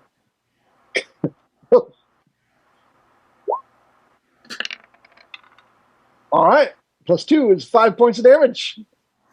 The leader he pulls it out and he points it at Eudora, and then a bolt appears in his chest. He's like, he looks down. Quick question: how far away are they at this point? How many feet? Well, they closed from, they were at 120, and then they closed movement and action, so 60. So they are 60 feet. Okay, so 60 feet is how far Grease lasts. So they should be hitting her Grease slick about right. now. They're at like the very edge of it. Okay. Do They're they like have to like make a roll to just notice hit the it? line where the grease starts. Because I'm thinking if he's really focused on threatening me, maybe he's not going to see the grease under his feet. I don't think he and his friends are going to notice that if they're really pissed off. I see what you're saying, but I'm not really ready to give them disadvantage on their saving throws. I mean, they're so angry. They're threatening me from afar. So I'm just saying, they may not be that attentive. Valiant attempt. Next round. Next round, though, we'll worry about that. All right. So that was Drimmer got off another 5 points on the leader. So he's taken 10. And then after Drimmer, I have on 17 Kihos. All right. I'm going to pat Axbeak on the head. Good boy. And pull out my sword and just start running towards battle. I'm going to use my bonus action to cast Shield of Faith to get a +2 to my AC, and also just look really cool because I'm going to start running towards them, and I want to use my action to yell in a very intimidating way to let them know, like, you think you're tough? Let's go. Hey, Tinker, about your held action, when they got within range, do you feel you would have cast it before this point or at the beginning of your turn? I would have had it prepared. So basically, as soon as they came within close enough, it would have been like... So it literally will go off on your turn, and therefore Kios is unaffected.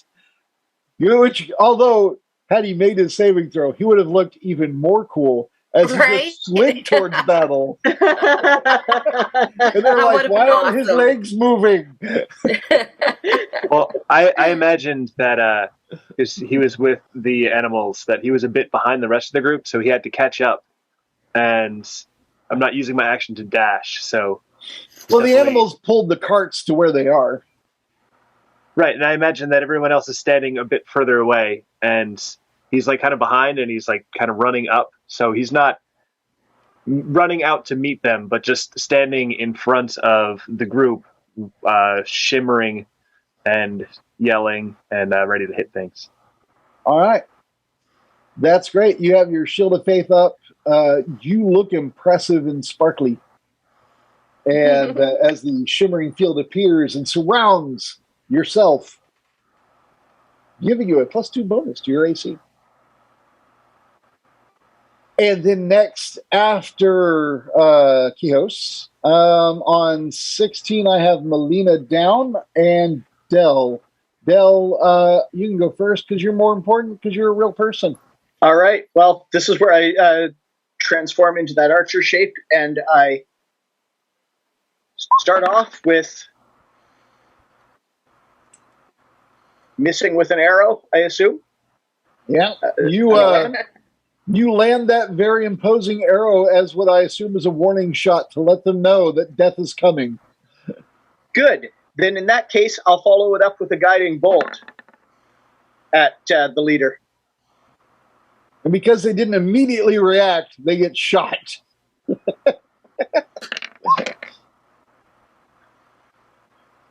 For 19 radiant. Oh man, he is just getting it handed to him for being at a distance. That's the punishment. All right. Double check his hit points real quick.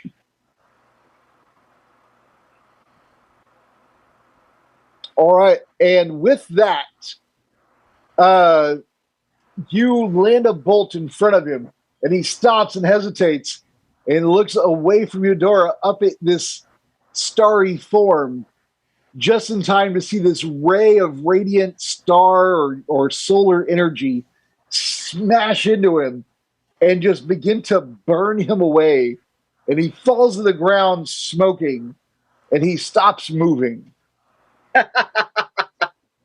leaving you with 3 jackal wares and 3 jackals to contend with. Nice. A lot.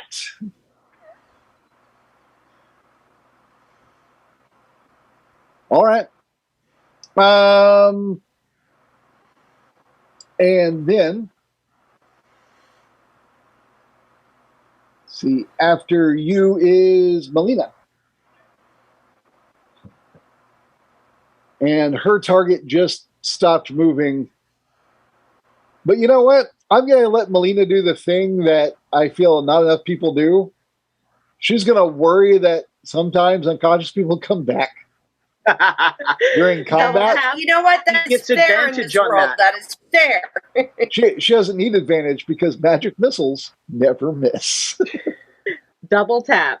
And she sends 3 of them at him, and 3 of them will cover all of those death saves. Overkill is always underrated. Indeed. I am a big fan of overkill. I have no problem with that ever. Yeah. Would you smash a hammer, fly with a hammer? Yes, I might, actually. I don't know. I feel like something with a wider head would hit them better. Sledgehammer is still a hammer. I might. True, but it moves slower. You just start shooting your fully automatic rifle at a mosquito because it's...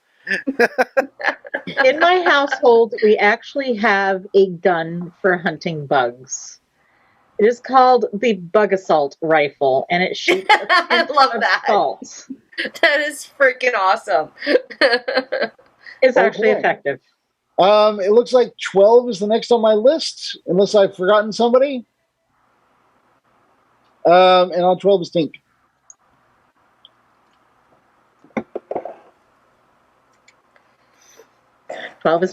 Tink's Reese went off. All right. Anything else you're doing? I have no ranged weapons, so.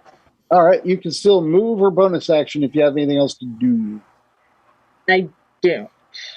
Although, technically, when I rebuilt Tinker properly this time, the automatic package did give me a ranged weapon instead of the way that I was going at it before by hard coding everything in. So technically it thinks I have a ranged weapon, but she didn't have one previously because I didn't build her correctly. Okay. We'll say that you're skilled in that ranged weapon, and as soon as you find one, you're good to go. Okay. That works for me. In that case, just kind of going, Maybe it broke upon your landing to the planet. She builds herself a crossbow, would not put it past her. But in this case, she's probably preparing for catapult for next round. Awesome. Great. All right, and then Beetlejuice. I think you're the only one who hadn't acted. Cool. Have they moved forward? Are they? They are 60 feet away. All right. I'll. What is a speed of 30? I have a speed of 30. The regular jackals probably have a higher speed, but they probably, if they're in werewolf mode, have a speed of 30. I'll wait till they get within 30 and fire off some. I'll hold actions. They are not werewolves, and they find that highly racist of you. They are jackalware. You gonna just pull apart everything I say as like I'm a terrible person? Yes, I just want you to know what a terrible person you are. How can I tell you that without telling you that you're a terrible person? Can you remember that I'm holding my action until they get within 30 feet, and then I'm throwing some javelins at them? Okay. Within on their next action, when I say they move forward, remind me that you are throwing javelins at them because they're going to move forward. They're kind of close combat killers, assuming they ever get close on you. I think the idea that jackals and jackalwares travel in packs together is not near as cool as just attacking you with that 8 jackalwares would have been. But I'm following what the text said. I'm running out of jackalwares. You've already killed one of my 4. And I know the actual jackals are going to suck in combat. All right. So, new round. Eudora.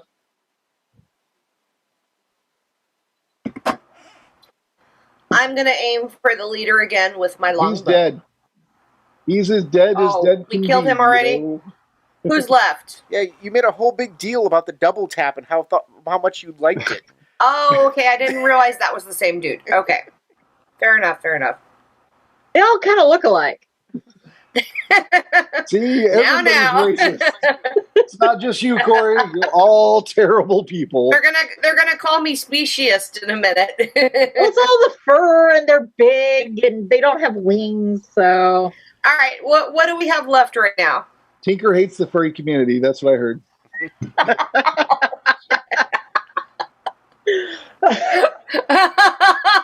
I think you broke her. There's so many responses that I'm having to bite my tongue on. She's like, well, there's a lot to say. Let's just put all that away. Let me push my giant furry costume out of frame. Why do you think I have my craft room all blurry? I don't hate the furry community, just the people in the furry community I don't like.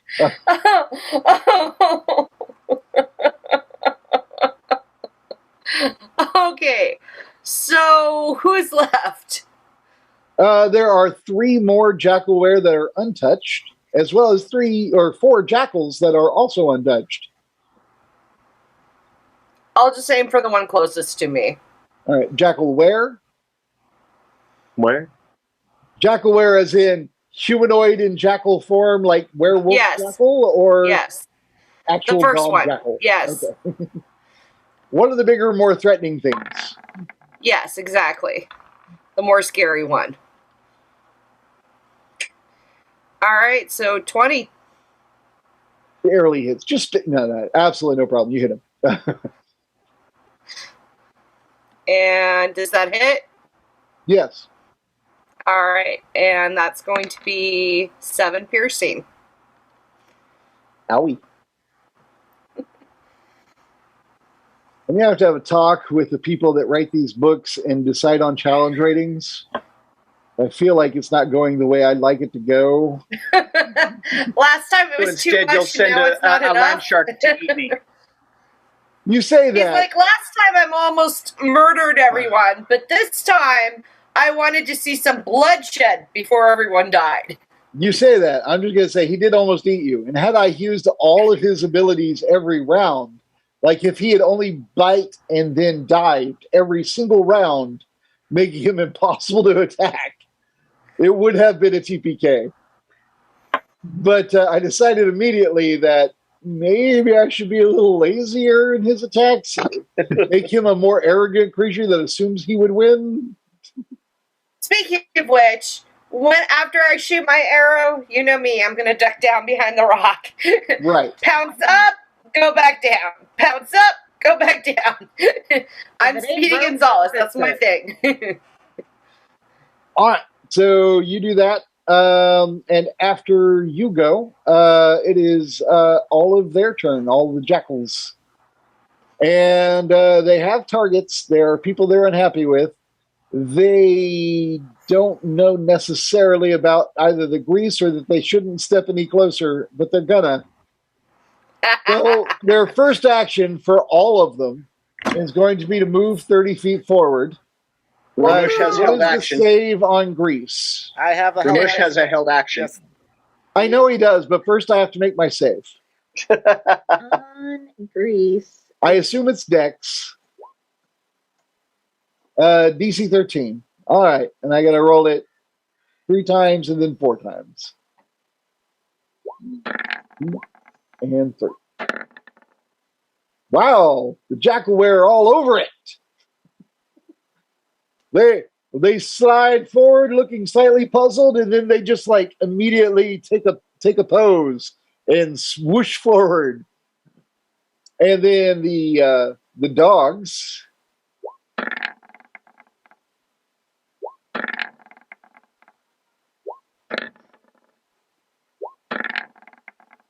One of the dogs is able to emulate the others, and the other 3 dogs, or the 3 jackals, will slip and fall prone. So yeah, that covers that. And now, Corey, what were you doing? I'm throwing some javelins at these were-jackals that are bearing down on us. The downside to them making their saving throws is they don't fall prone, which means you do not have disadvantage to throw javelins at them. I know. That's great. I have 4 javelins in total, so these are my last 2 javelins. I do not have disadvantage this time, so let's make them count. Does a 16 hit? 15 hits. First javelin does 5 points of damage. Or 16, sorry, yeah. Okay. Then I change targets to one within 5 feet of that jackal. Okay. Jackal. And I crit him Ouch. for 10 points of damage.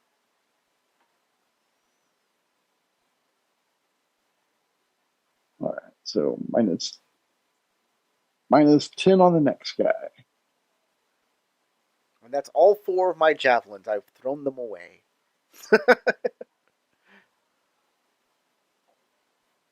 All right. I And still now have- that you've armed our jackals with javelins, yes, now they can range attack us. ha! As was their plan. All right. All right. So Corey's held action, or Ramush Beetlejuice's held action, has gone off.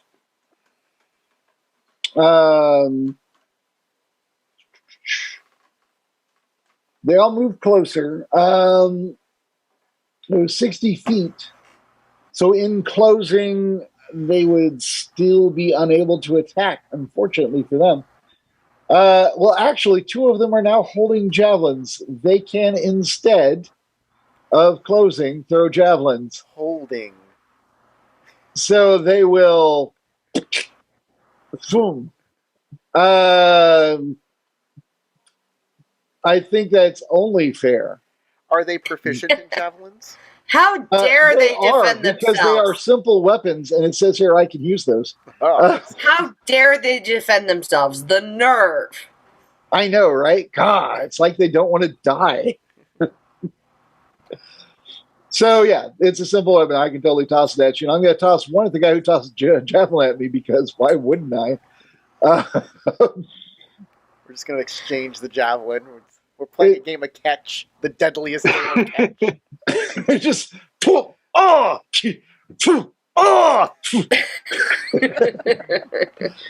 like two samurai, just like too stubborn to die. I It refuse. is 12 plus. Let me look up his dex and proficiency. 12 plus 4 is 16. Does it hit? All right, knock it away with my shield. Pink. Oh, shields. That's a cheating move. Yeah, cheater. Keeps me safe right. from ranged attacks.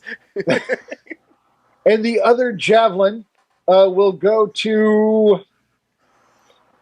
She's hidden. Yeah, because Eudora specifically said she jumped back.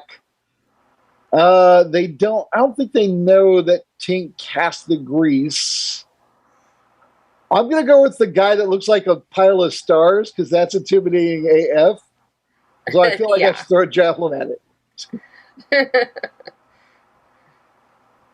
Like, what the hell is that? Kill it quickly. But throwing stuff at stars is super ineffective. Yeah. Right? Passes into a starry body. Damn the heavens! Damn them!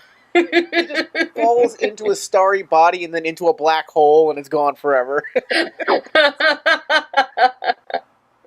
And that's why you don't get your javelin back. Oh. It's fine. They're cheap. That's why I got them. All right. Drimmer will use... he doesn't have any special abilities, so he's going to reload his hand crossbow. Because I don't have... That's a feat. I don't have it. So I had to reload. Kios. All right. It looks like you're next at 17. And then with a big grin on my face, I'm going to channel the divine as a peerless athlete, which gives me a running long jump of 26 feet.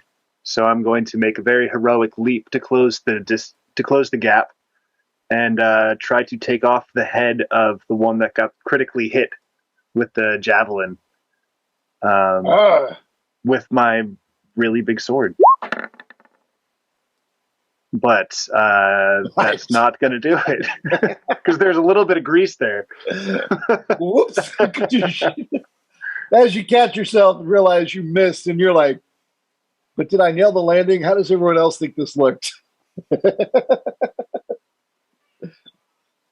And that's all she wrote. I flopped that one. Yeah. When you have the perfect description and the die goes, nah. All right, it's Delvin Mel. All right. Same combination. I'm going to open with a guiding bolt against the unwounded The jackal. unwounded one, not the one that threw a javelin at you, but the one who was just in the back going, holy crap, what is going on? This is not what we heard was going to happen. All right, well, a 10 misses. And I'm going to follow that up with bonus action Radiant Arrow against the same guy. But a 15 does hit. Excellent. And he takes 6. Radiant damage. All right. And 6. All right, got it.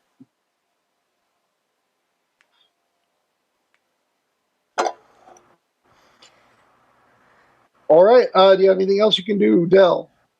No, I think that's about it, and I'm going to stay where I am.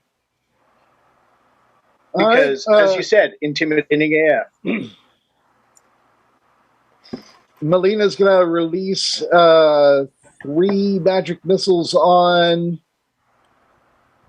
the new leader of the pack, as in the one who happened to be like second closest.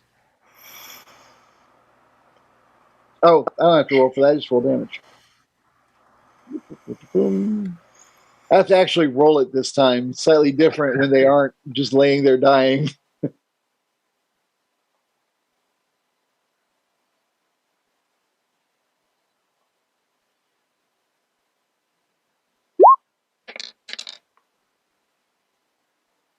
And he takes 10 more. And Corey's just wandering around. He's lost.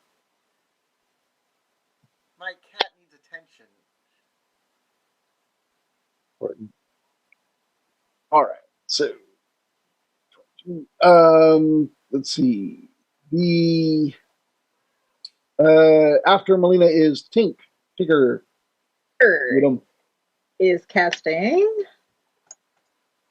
catapult. Cool. So the save is 13. So this one has and it's a dexterity saving. Dexterity. Yeah, I was kind of skimming it real quick. I see the dexterity. That's what I was checking for. And it's, which one are you targeting?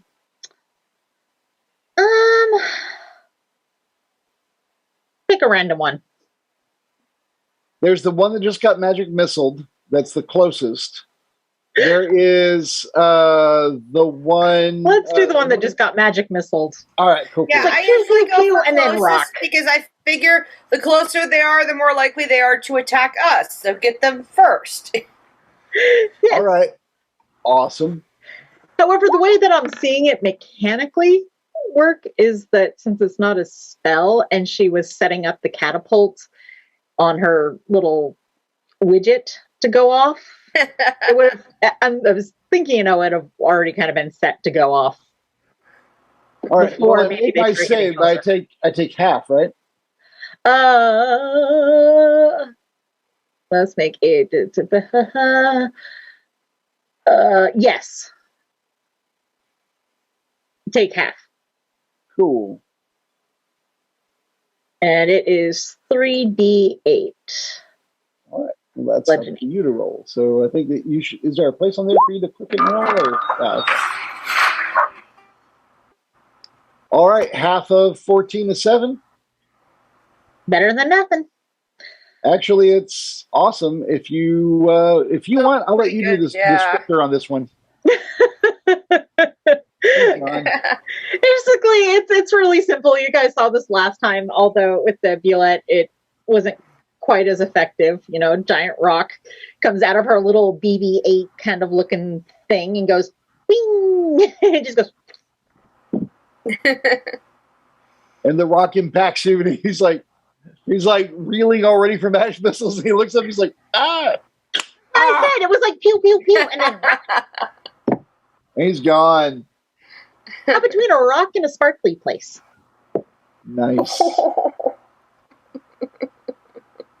Well, all right then. After Tink is Romish Beetlejuice. Excellent. They're not within melee yet, are they? They tried really hard to be, but things aren't working out for them. All right, it's fine. Get my Did whip not out. quite make it that way. Move I 20. take it Hey, back. if they can't get to you, they can't hit you. One of them did run up because only 2 of them returned fire with your javelins. Right. So one of them did run up. So I'm going to move forward 20 feet towards those 2 that throw the javelins. Since they didn't move, they're still within 5 feet of each other. And I'm going to throw... I'm going to hit them with my whip. One, and then the other. Okay. So, first one. You hit him. And I do...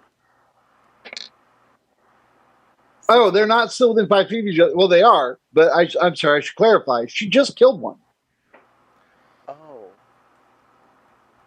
Of the 2 that didn't run up. Okay, well then I attacked the one that was there. Still standing? Okay. Yeah, because the other one's not within 5 feet. Is there a dog within 5 feet? Is there a jackal, regular jackal? Yeah, there is. Then that one takes the second attack. Aw. Animal abuse. Calling PETA. I don't think a 9 gets it. 9 will miss it, yeah. Yeah. I think dogs have at least like a 12.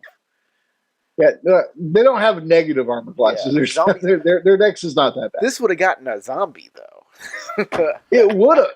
the dog is not undead. You have now determined that, and may share that very useful information with everyone else. I think they're alive, They're not undead guys. at all. I figured it out.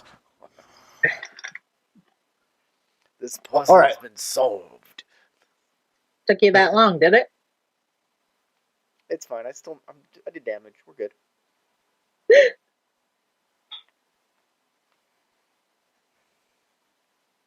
All right. Let me just record that. And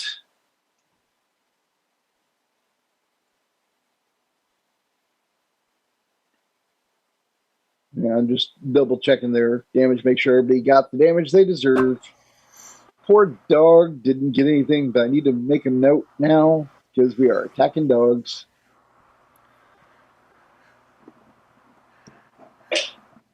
Hey, don't underestimate dogs. When you're in Elden Ring and you see a dog, you start to get filled with rage. Okay. They're terrible. Hey, Eudora, you want to hop Yes. up and do a thing? I would love to hop up and do a thing. That's like my favorite thing, is to shoot at people with my bow. All right, what are my options? There is only one jackalware still standing. There is 4 jackals, dogs. That's pretty Let's much go it. for the jackalware. Get them. Oh, well, that's a miss. Yeah, 10 will miss. That's okay. You have anything else going? Do you have any bonus actions Nope. or movements? Just gonna take my shot and hop back down.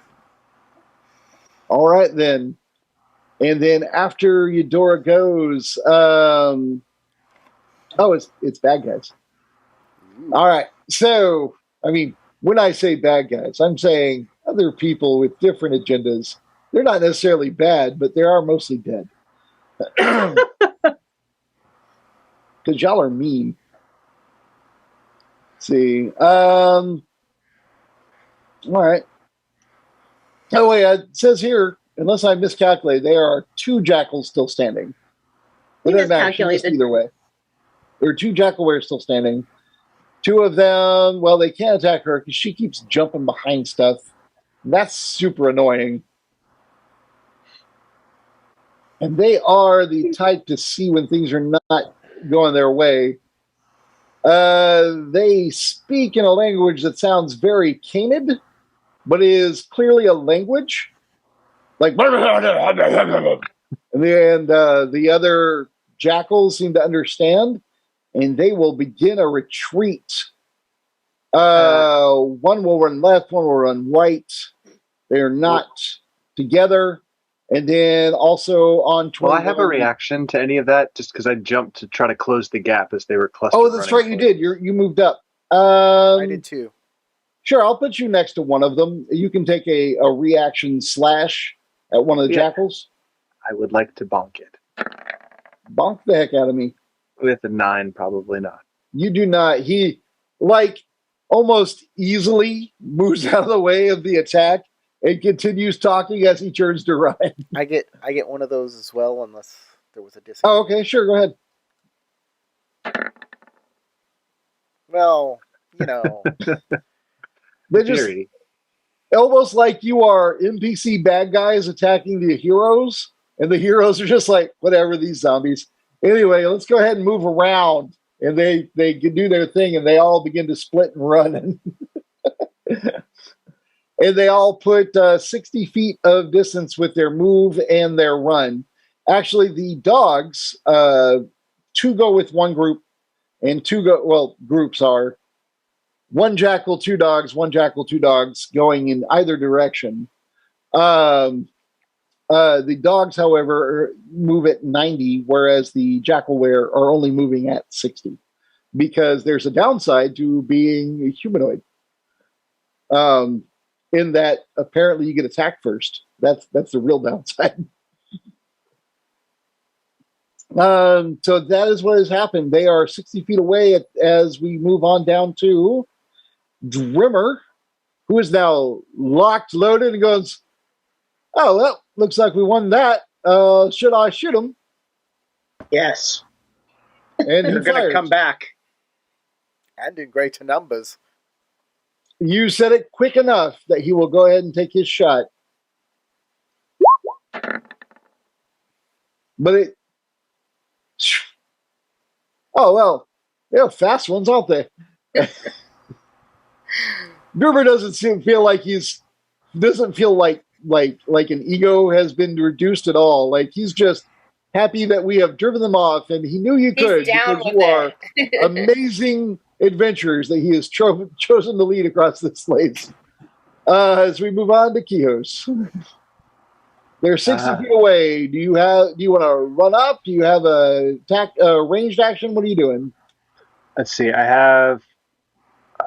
I'm trying to calculate how far. I guess I can't quite get into melee range with my long jump. I'm just gonna chase after them. Left or right, sir? Which was the larger group? There They're the is same. exact There's the same. numbers. That's an easy one. I have an eye patch on my left eye, so I'm going right. I love it. Well done. Very sir. sensible, sir. You know Right what? hand rule. That is technically role playing a flaw. If you don't have inspiration, take it. Excellent. Yeah, my goal is to. Well, I guess then I'm going to take a dash, so I'm right on their tail.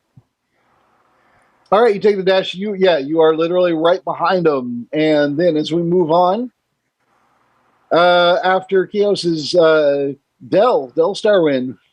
All right, so the one that Kios did not go after, I'm going to throw a guiding bolt and a radiant arrow at. Are you aiming at the jackal were, not the jackals? The jackal were. All right. So guiding bolt.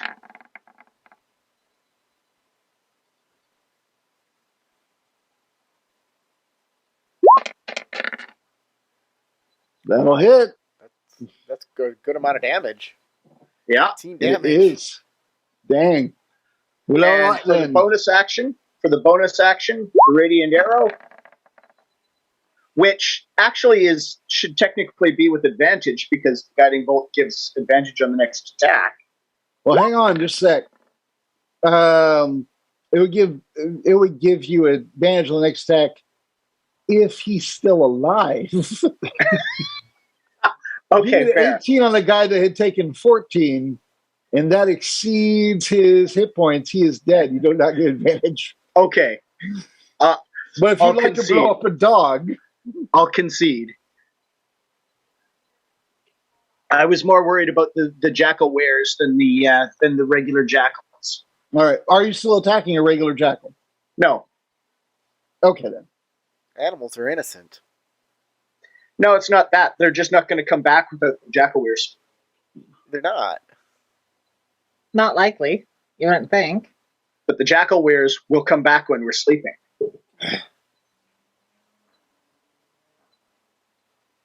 Well, all right, then. But yeah, you rained down your holy light and burned him, and he fell. And the dogs, which were already 30 feet ahead of him, just continue to run because they didn't know. It happened behind him. Like I say, there's a definite minus to changing your form in this particular game. All right. And after you act, that is Melina. I feel like she sees that the tide has changed, and she's going to just reserve her spell slots. Tink? Did you Tink skip me? is going to do the same. I have a question. Did you skip me? I go on 7 after the bad guys. You went, and then we went to Eudora. No, I didn't. I got an attack of opportunity, but I never actually went. And then you went to Dell. I went to Eudora, then the bad guys, then Trimmer, then Kios, then Dell. Okay. I don't know what they go on then. Never mind. I don't know. But you're looked it next. good. Oh, I'm next. I'm after Tink. Okay, never mind. I don't know. I never mind. Okay. I was like, if you don't notice until they get back to you, I'm not real sure what to do. I just heard that Tink goes, and then you said the bad guys go again after Tink, and I was like, wait a minute, they went twice before I went. And that kind of No. scared me. Has the heat cooked your mostly brain? they've just been running because they're being attacked. As I've been saying their reactions to being attacked. They wasn't additional action. That's actions. Okay. Move on to Tink. All right. It's you now. It is you now. Oh, it is? I thought Tink just went. I thought it was Tink. Okay. Tink said she was reserving her spell slots. Okay. You might think I'm out of ranged attacks because I don't have any javelins left, but you'd be wrong. That Jackalware gets a Sacred Flame.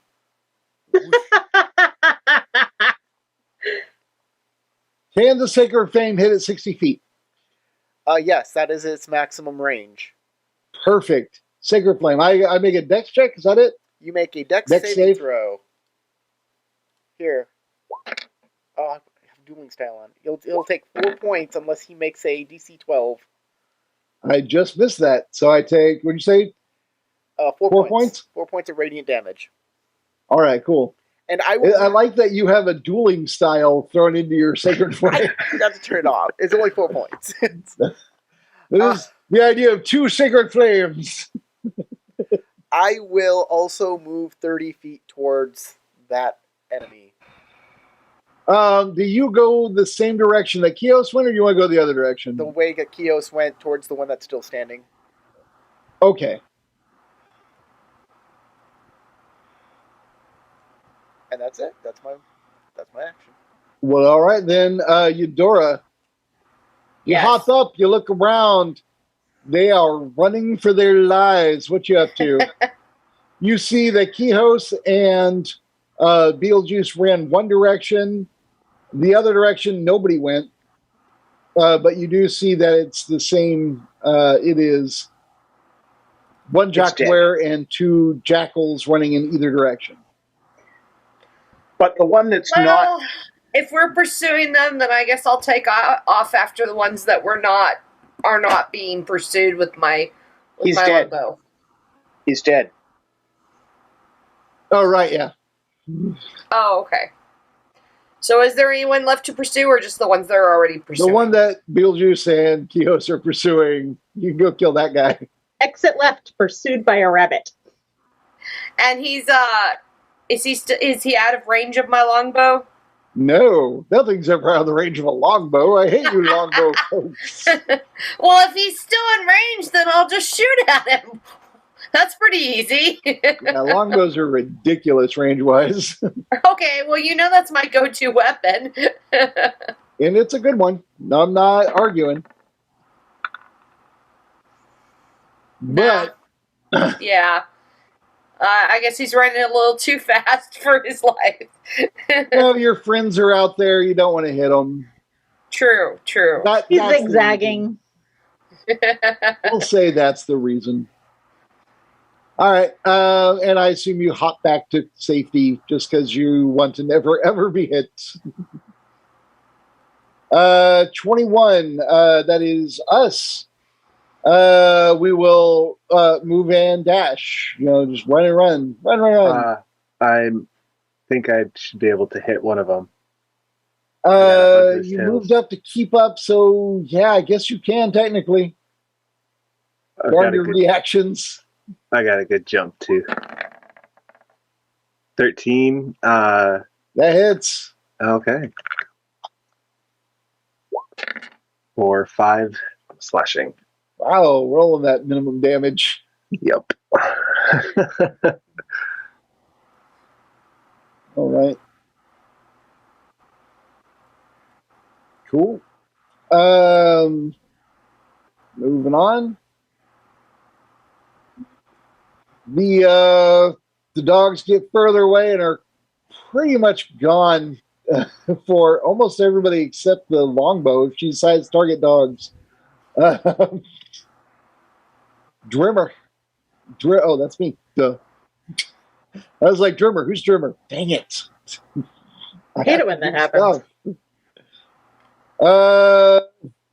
He didn't fire last round, so he can fire this round. All right. That hits. Oh, wait, no. He's at disadvantage because they are out of his hand crossbow range.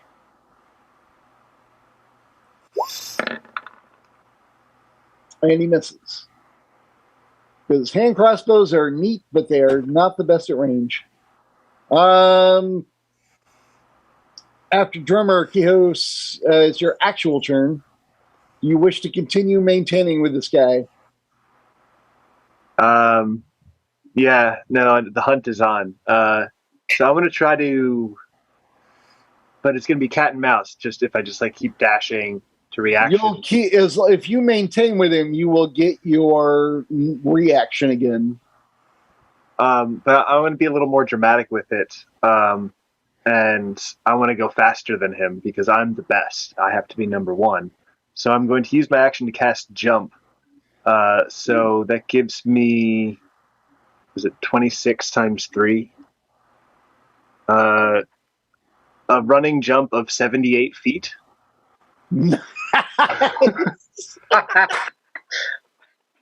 Yeah. So all right. I want to get in front. I want to get ahead of him and block his path and try to stop him. If there's anything in there that might be reasonable. Well, let's see. Now he's got to run into me. That's my turn. I like to imagine that for a moment, Eudora peeks up from her rock and is like, hey, he's got the bounce. All right. So you do that. You are, that would actually put you ahead of him. But the casting is your action. Yes. But when he gets within range, you can reaction hit him. Try and see if that makes a big difference there. You can still reaction hit him. Well, you can get to him, but you can't hit him.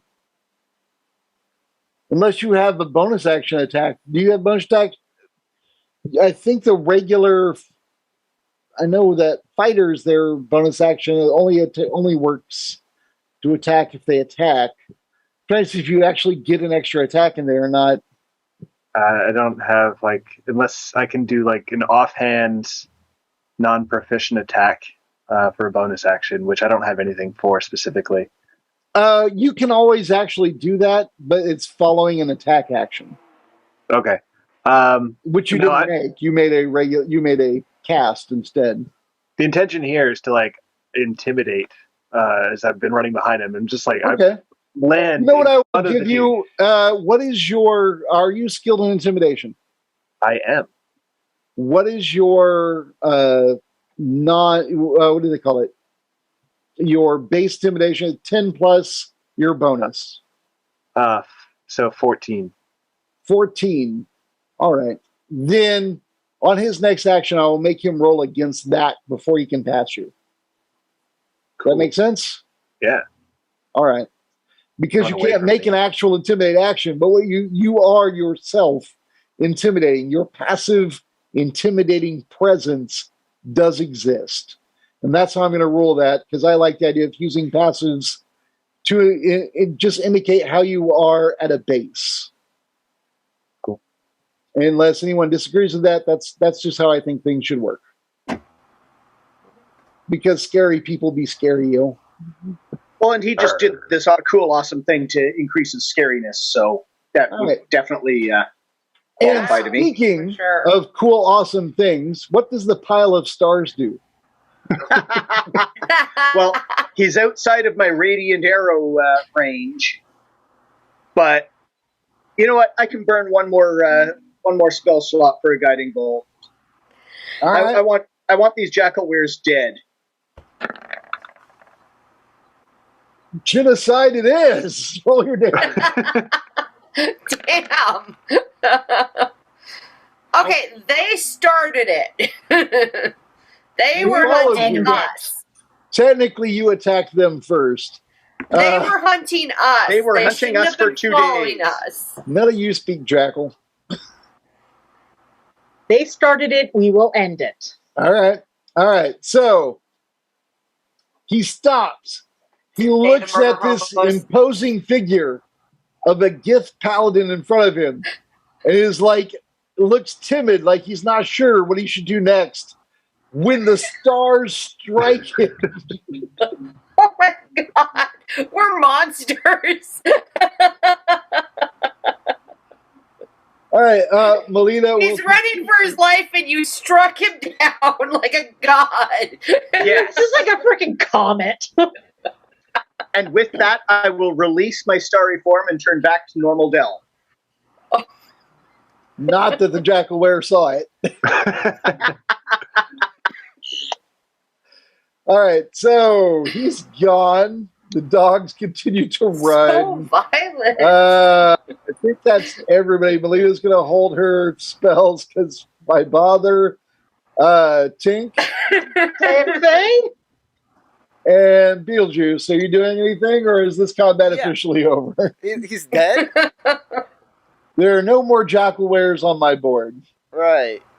Yeah, the dogs can, the regular jackals can go. They weren't actually a threat without the people, without the intelligent people telling them what to do. Now they can be free to be regular jackals out in the wild and scavenge. Now that they've gotten a taste for humanoid flesh. Yeah, fine. Born free. They'll go get that Beulah corpse that we left out there and scavenge that.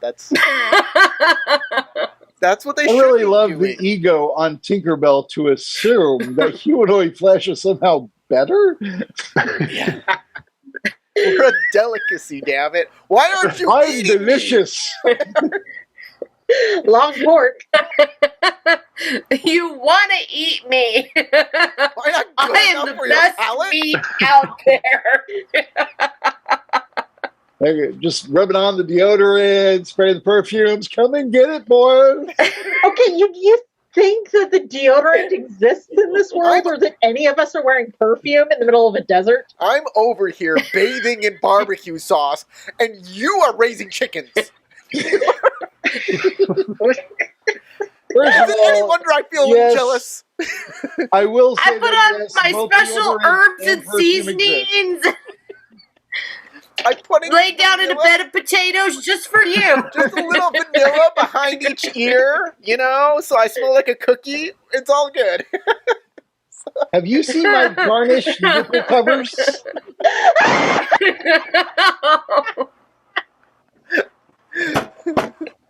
I broke Tinkerbell.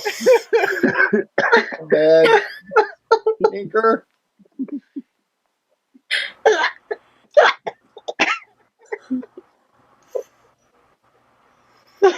Dude. Destroyed. You gonna live?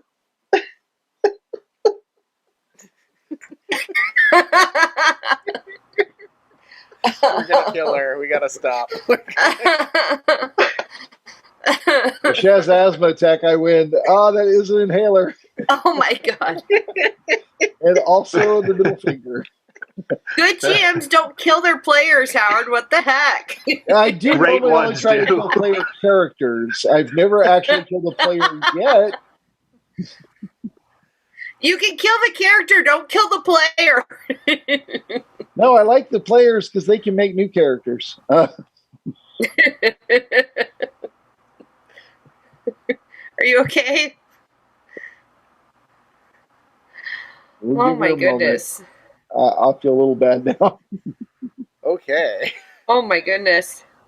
Yeah, we let the jackals go, and we'll regroup the camp. And Actually, I have a note about that because I'm like super buffed for speed right now. Just as a competitive thing, I would like to go just tackle a jackal and then like let him run off. So to see if I can, Can't if I even can go, catch one. who's a good boy? Who's a good boy? He's gonna- Not you. And then throw it. Yeah, that's all I want to do is just to show him don't come back. Oh my god. like, crikey, That's look so what I can wrong. do with it.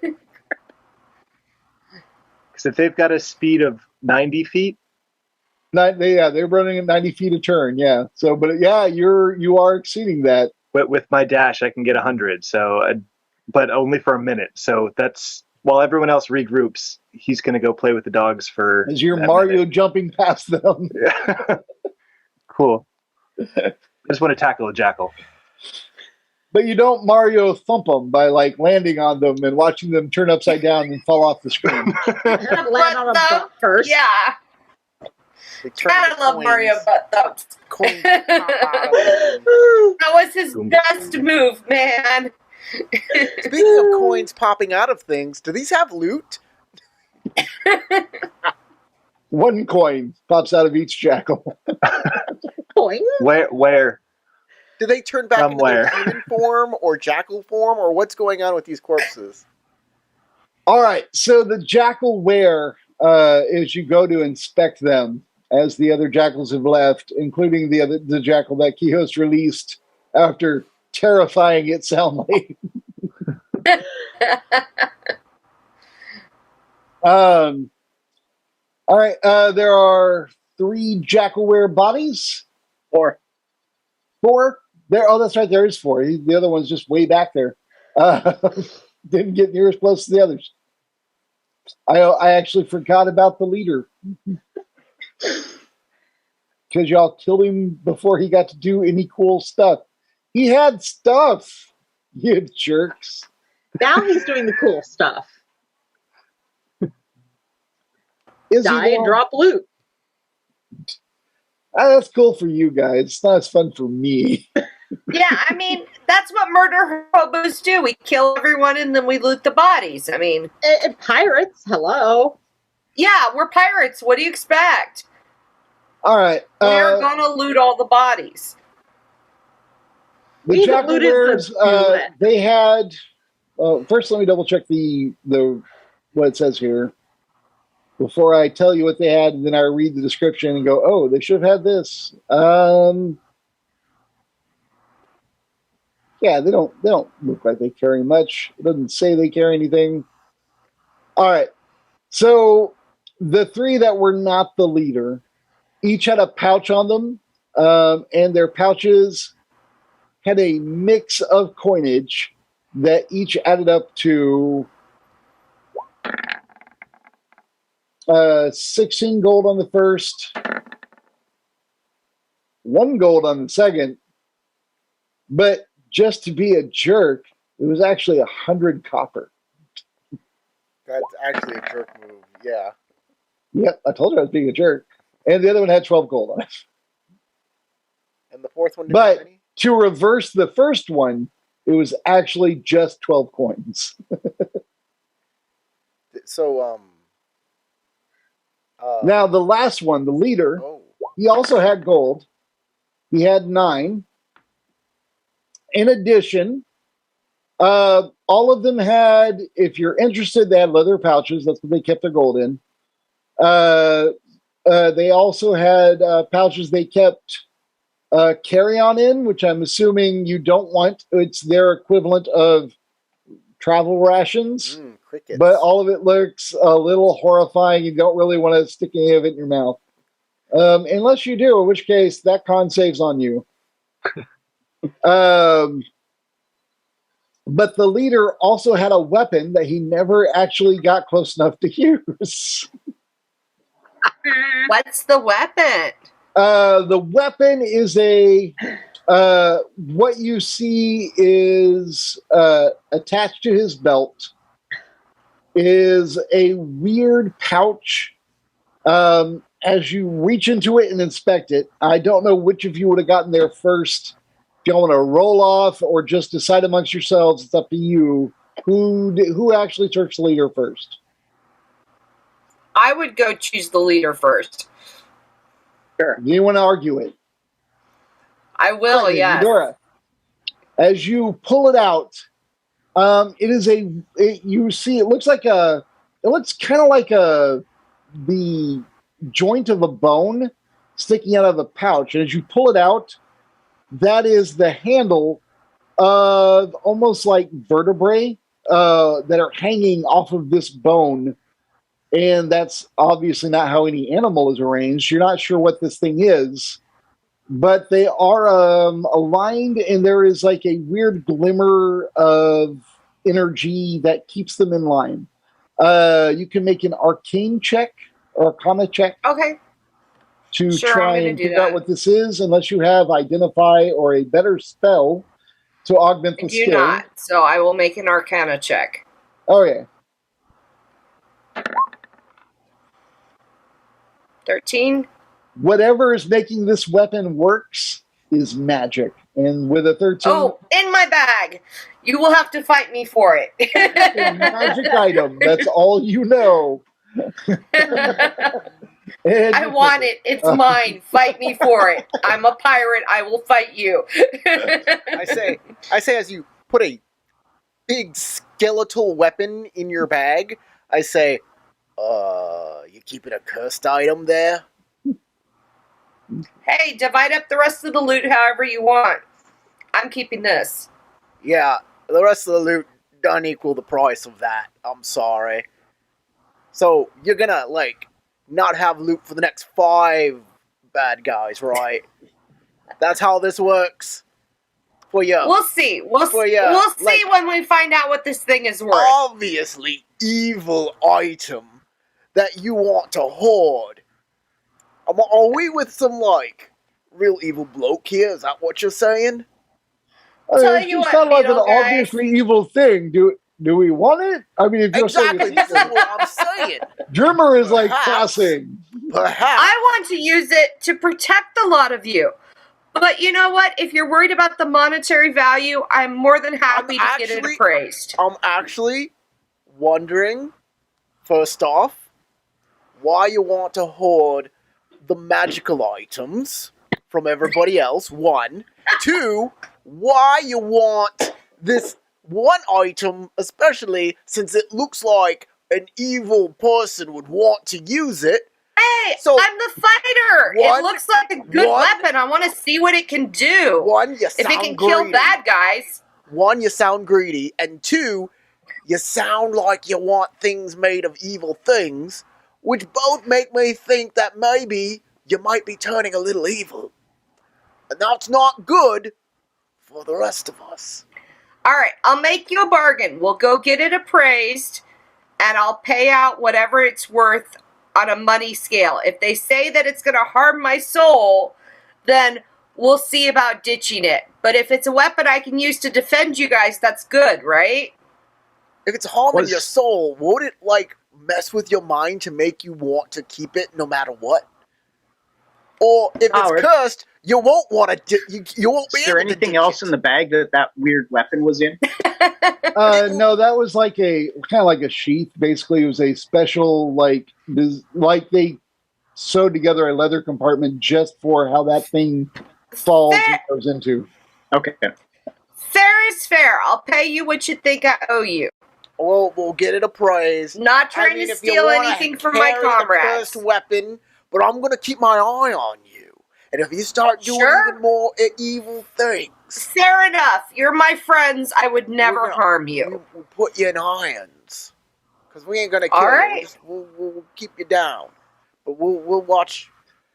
Iron. Wait, no, I like iron. Right. I look back at all of the rest of you. This isn't just on me. I mean, am I in the wrong here? Is this? What do y'all think? Hey, if Bunny wants to be creepy and have a creepy weapon. Hey, I want to see what this thing can do. If it's magic, it might have some real power to it. Maybe. I mean, you know what? If you're willing to forego any claims on the next magic item or magic items that show up in exchange for it, works for me.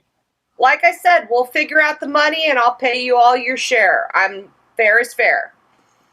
All right. Good enough for me. Chaos, Tink, you got anything to say on this? No. Okay, let's get going. Seriously, I'm like the last person to judge other people for going, ooh, this is a weird, cool thing, and stick it in their pocket for later. I say we take it into the next big town, find someone who knows what it is, and figure out what this thing can do.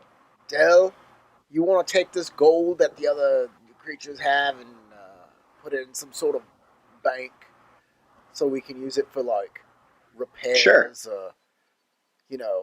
Find a magic user, see what they think that it's worth, what it can do. I'm gonna go retrieve, and then we can decide from there. I'm gonna go retrieve my javelin. So if you excuse me. All right, I've got all the coin. Wait. All It the can be coin. divvied later. Nice. All right. As y'all gather, as Dell gathers up the coin, while others watch Eudora argue over the weapon that she has clearly taken for herself, Drimmer begins to ready the animals. Continue forward. The path. He explains the path forward to all of you. All right. It looks like it's pretty easy through here. And he explains how the foothills are going to kind of close up, but there is a path through there, and he'll indicate where it is and show it to all of you. Melina just kind of nods and sits in the back, at which point you realize that she occasionally tokes and just watches. She's a very chill lady.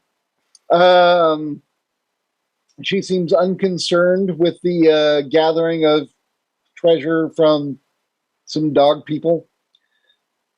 And I think it's after 11. I guess that's we're going to go ahead and call game, unless there's anything any of you would like to do before we close it out. Nope. Seems a good spot to stop.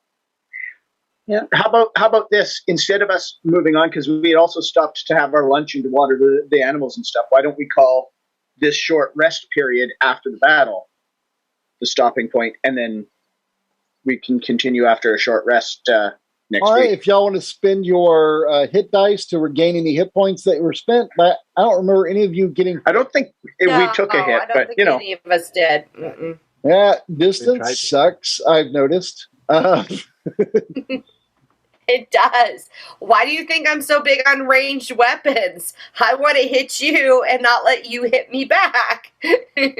Don't worry, things are going to change soon enough. He's gonna Oh, start. I'm sure. He's gonna start arming people with rings of missile deflection, and that's just gonna stop that stuff right out. Let me add that. That's a good idea, Corey. Thanks. That's your mouth, Corey. That's my dude. That is my go-to for villains who want to monologue and make speeches, because everybody's like, "I just shoot him! I just shoot him!" But while he's monologuing, and it's just like, bling bling, nothing hurts him because In the he's real so world, that's what would happen. All right. all right. For all those that watched this far, thank you very much for watching. I appreciate the heck out of it, as does Corey. Go ahead, hit that like button because you watched. Subscribe if you haven't, and we'll see you next time on Spelljammer. Goodbye.